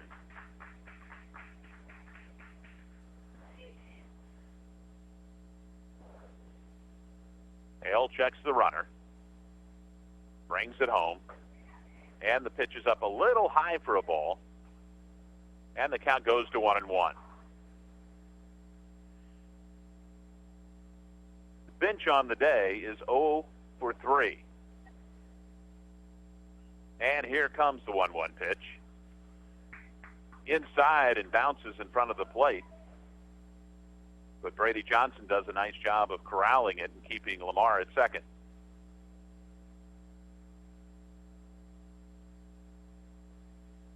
Two balls, one strike. Hale checks the runner, comes set, looks back, now comes home with it, and a swing and a miss by Keegan Finch, a foul tip into the catcher's glove for strike two. So now the Arrows down to their final strike.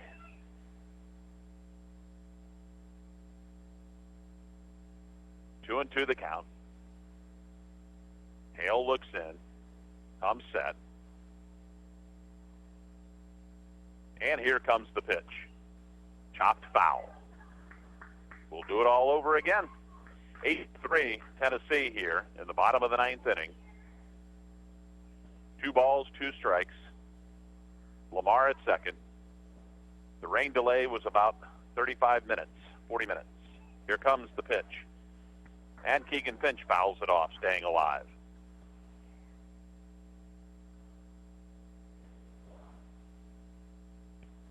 Umpire grabs the new baseball, gets it to Hale. Hale now comes set on the mound, checks the runner. And here comes the 2-2 pitch. Fouled away again. Now back off the screen. So Hale refuses to give in. Finch refuses to give in. And we continue this battle.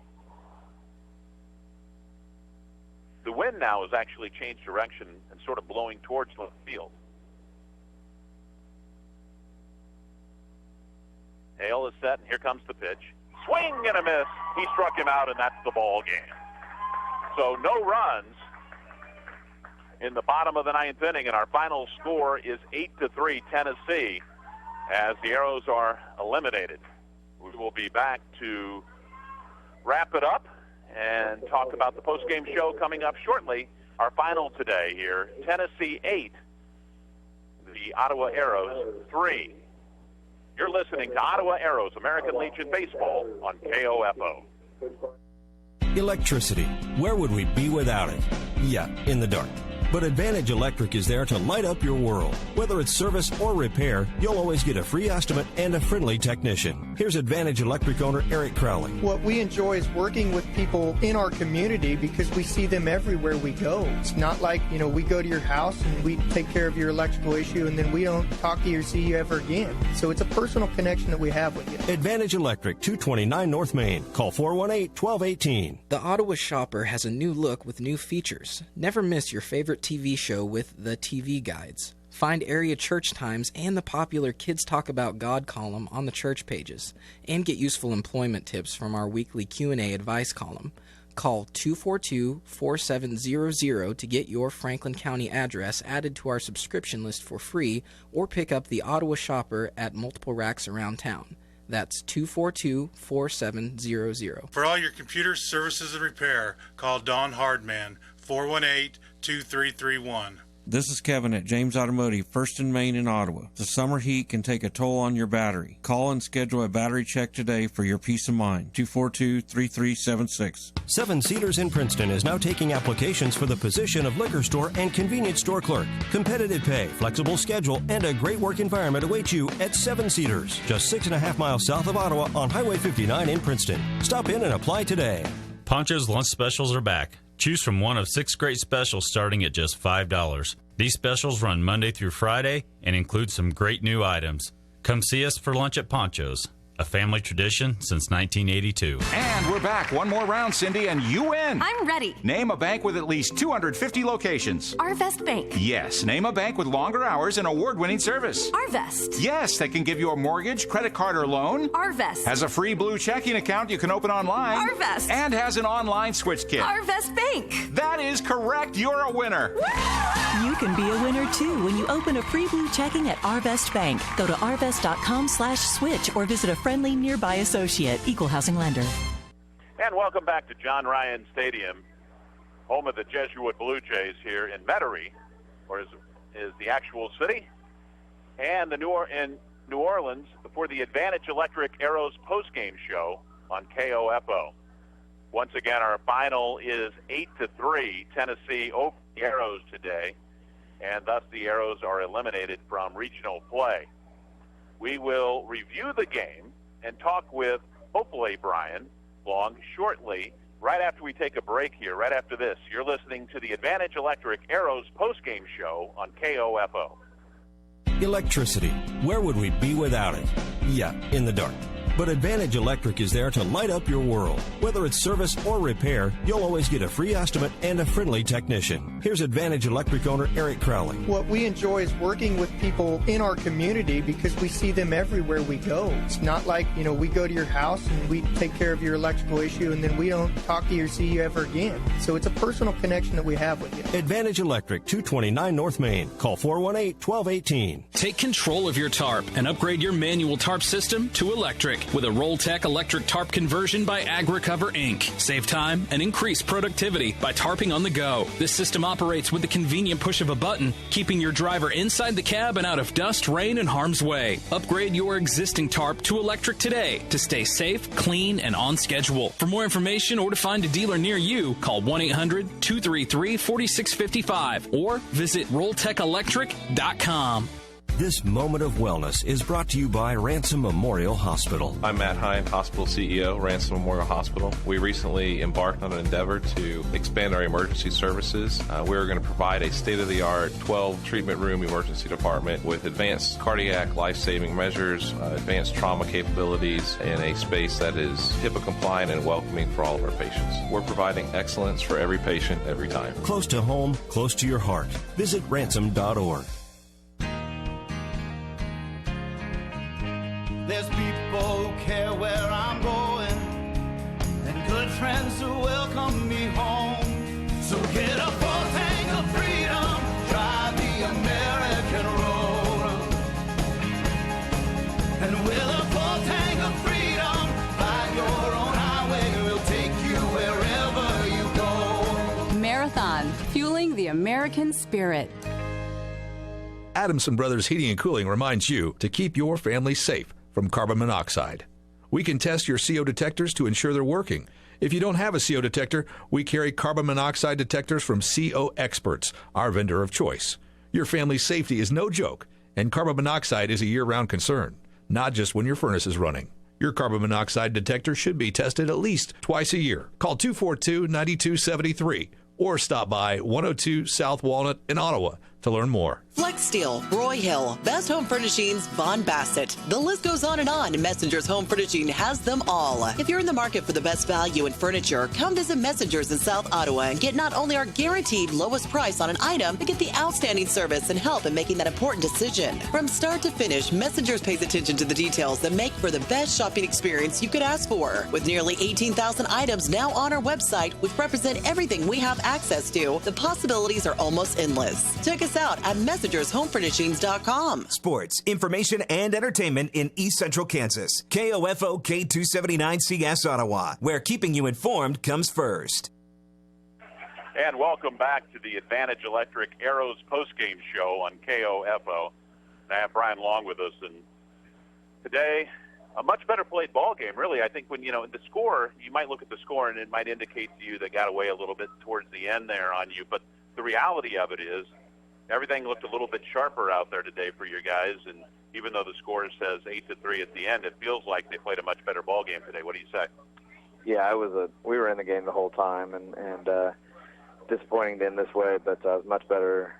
We were much better prepared to play today than we were yesterday, I felt like. So you see the result on the field. It was a better played ball game, and we just had that one inning, and it kind of got away from us there, not able to throw strikes, which got to the story of this tournament. And I was going to say right at the very beginning when Chance Crowley came out, he was pumping strikes in there, struck out the first two batters to start the game. He had a lot of energy out there today, and I think that showed right at the very beginning of the ball game and really kind of set the tone, even though you gave up a run in the first inning, you came back and answered that in the bottom of the first. Yeah, I mean, Chance threw well today. He did what he needed to do, did his job, and got us into a position where we very easily could have won this game. And as it is, they're a good team. All these teams are at this level. So, we weren't able to get the job done today. A little disappointed in that regard, but overall for the season, real exciting season. I'm happy for these kids. Yeah, I know it's always tough to end the season this way here. I will say that one of the things that I noticed early on in the ball game was really the enthusiasm and the energy that Trevor Bayne came out with, and he's like that most of the time anyway. But I think he really added some energy. Had 3 hits today for you guys. Really, really, and even in the outfield, right? He almost gets a guy out at first and then makes a tremendous play by getting the force out at home. Right. So he brought a lot to the game today, and I just thought really he brought a lot of the energy and kind of set the tone for the team all day. So for sure. Let's talk a little bit about the season in general and your thoughts on it, and some of these players that are leaving and won't be back, and kind of I'll open it up to you and let you kind of give a recap of the season in your mind. Well, it's kind of tough to do that after a loss, but overall big picture thing, this was a successful season. Being able to go through the season and play a lot of tough opponents and get a lot of experience that way. Couldn't be happier with the bulk of the season. We were able to accomplish one of the main goals of being a 3-peat championship. Actually, we accomplished pretty much every goal that we set out to do except win a game down here. So, if you look at that in that sense, then it was a very successful season. Going to have a lot of turnover here next year with players and everything. So it's one of those situations that tough to focus on right now, the positives, but there's a lot of positives that came out of this season, and a lot of positives with these guys.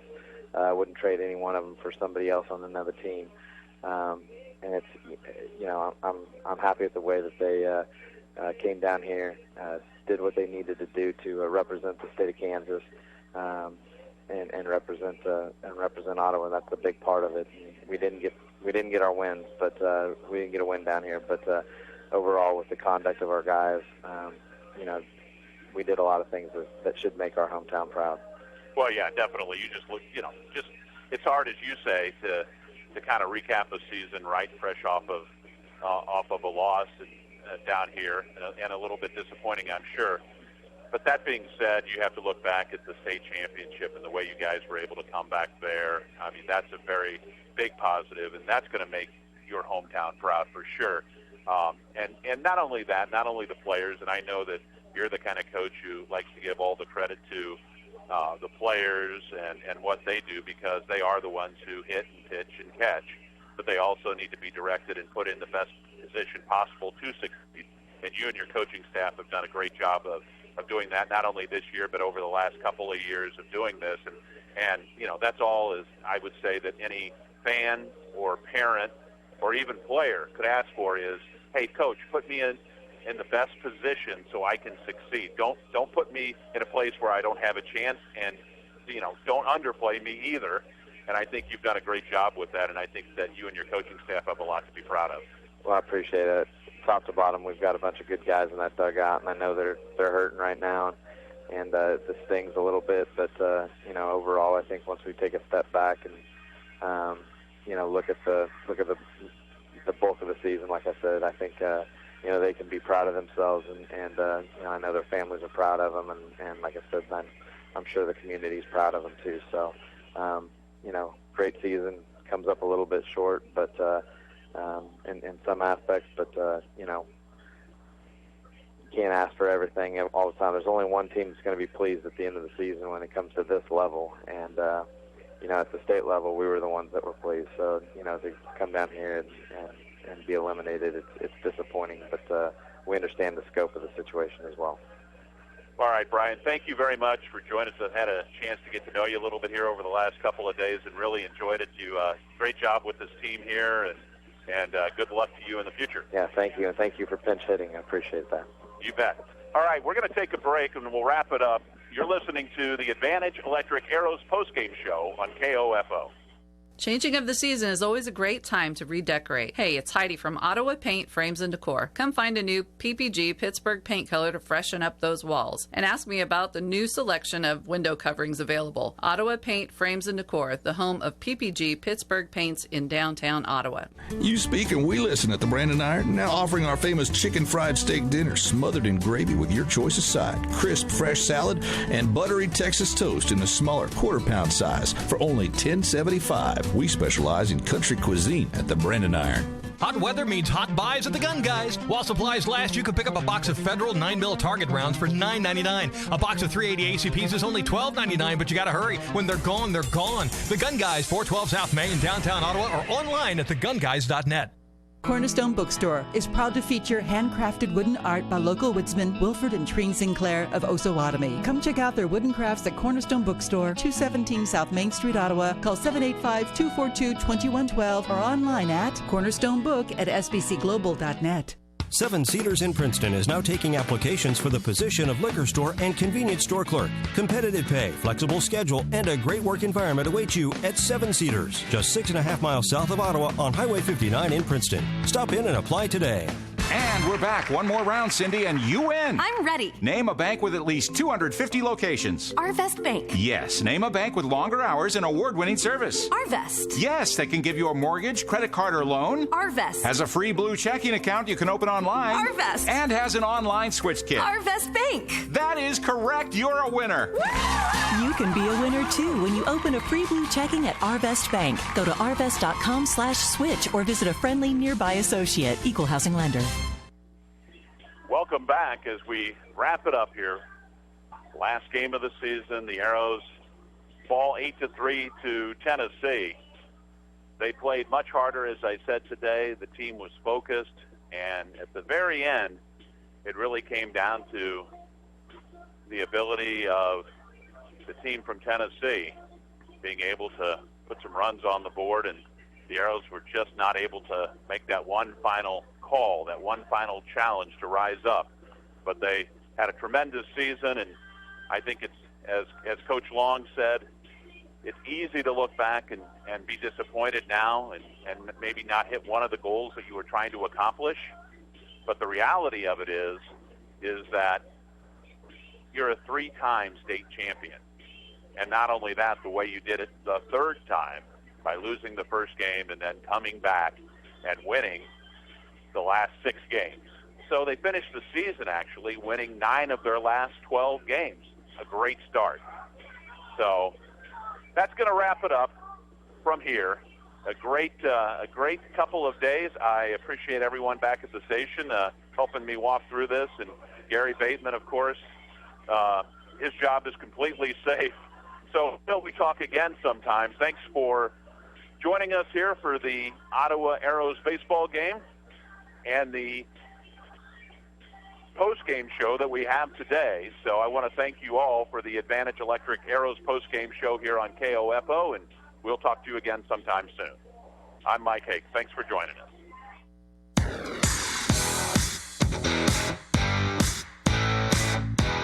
We hope you enjoyed this broadcast of Ottawa Arrows American Legion Baseball from the Mid-South Regional Tournament at Kirsch Rooney Stadium in New Orleans on KOFO. Brought to you by Kansas State Bank, Ottawa Recreation Commission, Croucher Abstract, Ottawa Chiropractic Clinic, the City of Ottawa. Also by Modern Woodman agent Dale Pearson, People's Bank, Todd Burrows of Crown Realty, Subway, and by Wise Guys Construction, Ransom Memorial Hospital, and Advantage Electric. This has been an exclusive presentation from your sports source for East Central Kansas, 1220 and 103.7 FM, KOFO. Here's your exclusive KOFO Weather Center forecast. A home comfort evaluation is just a phone call away, 785-242-9270.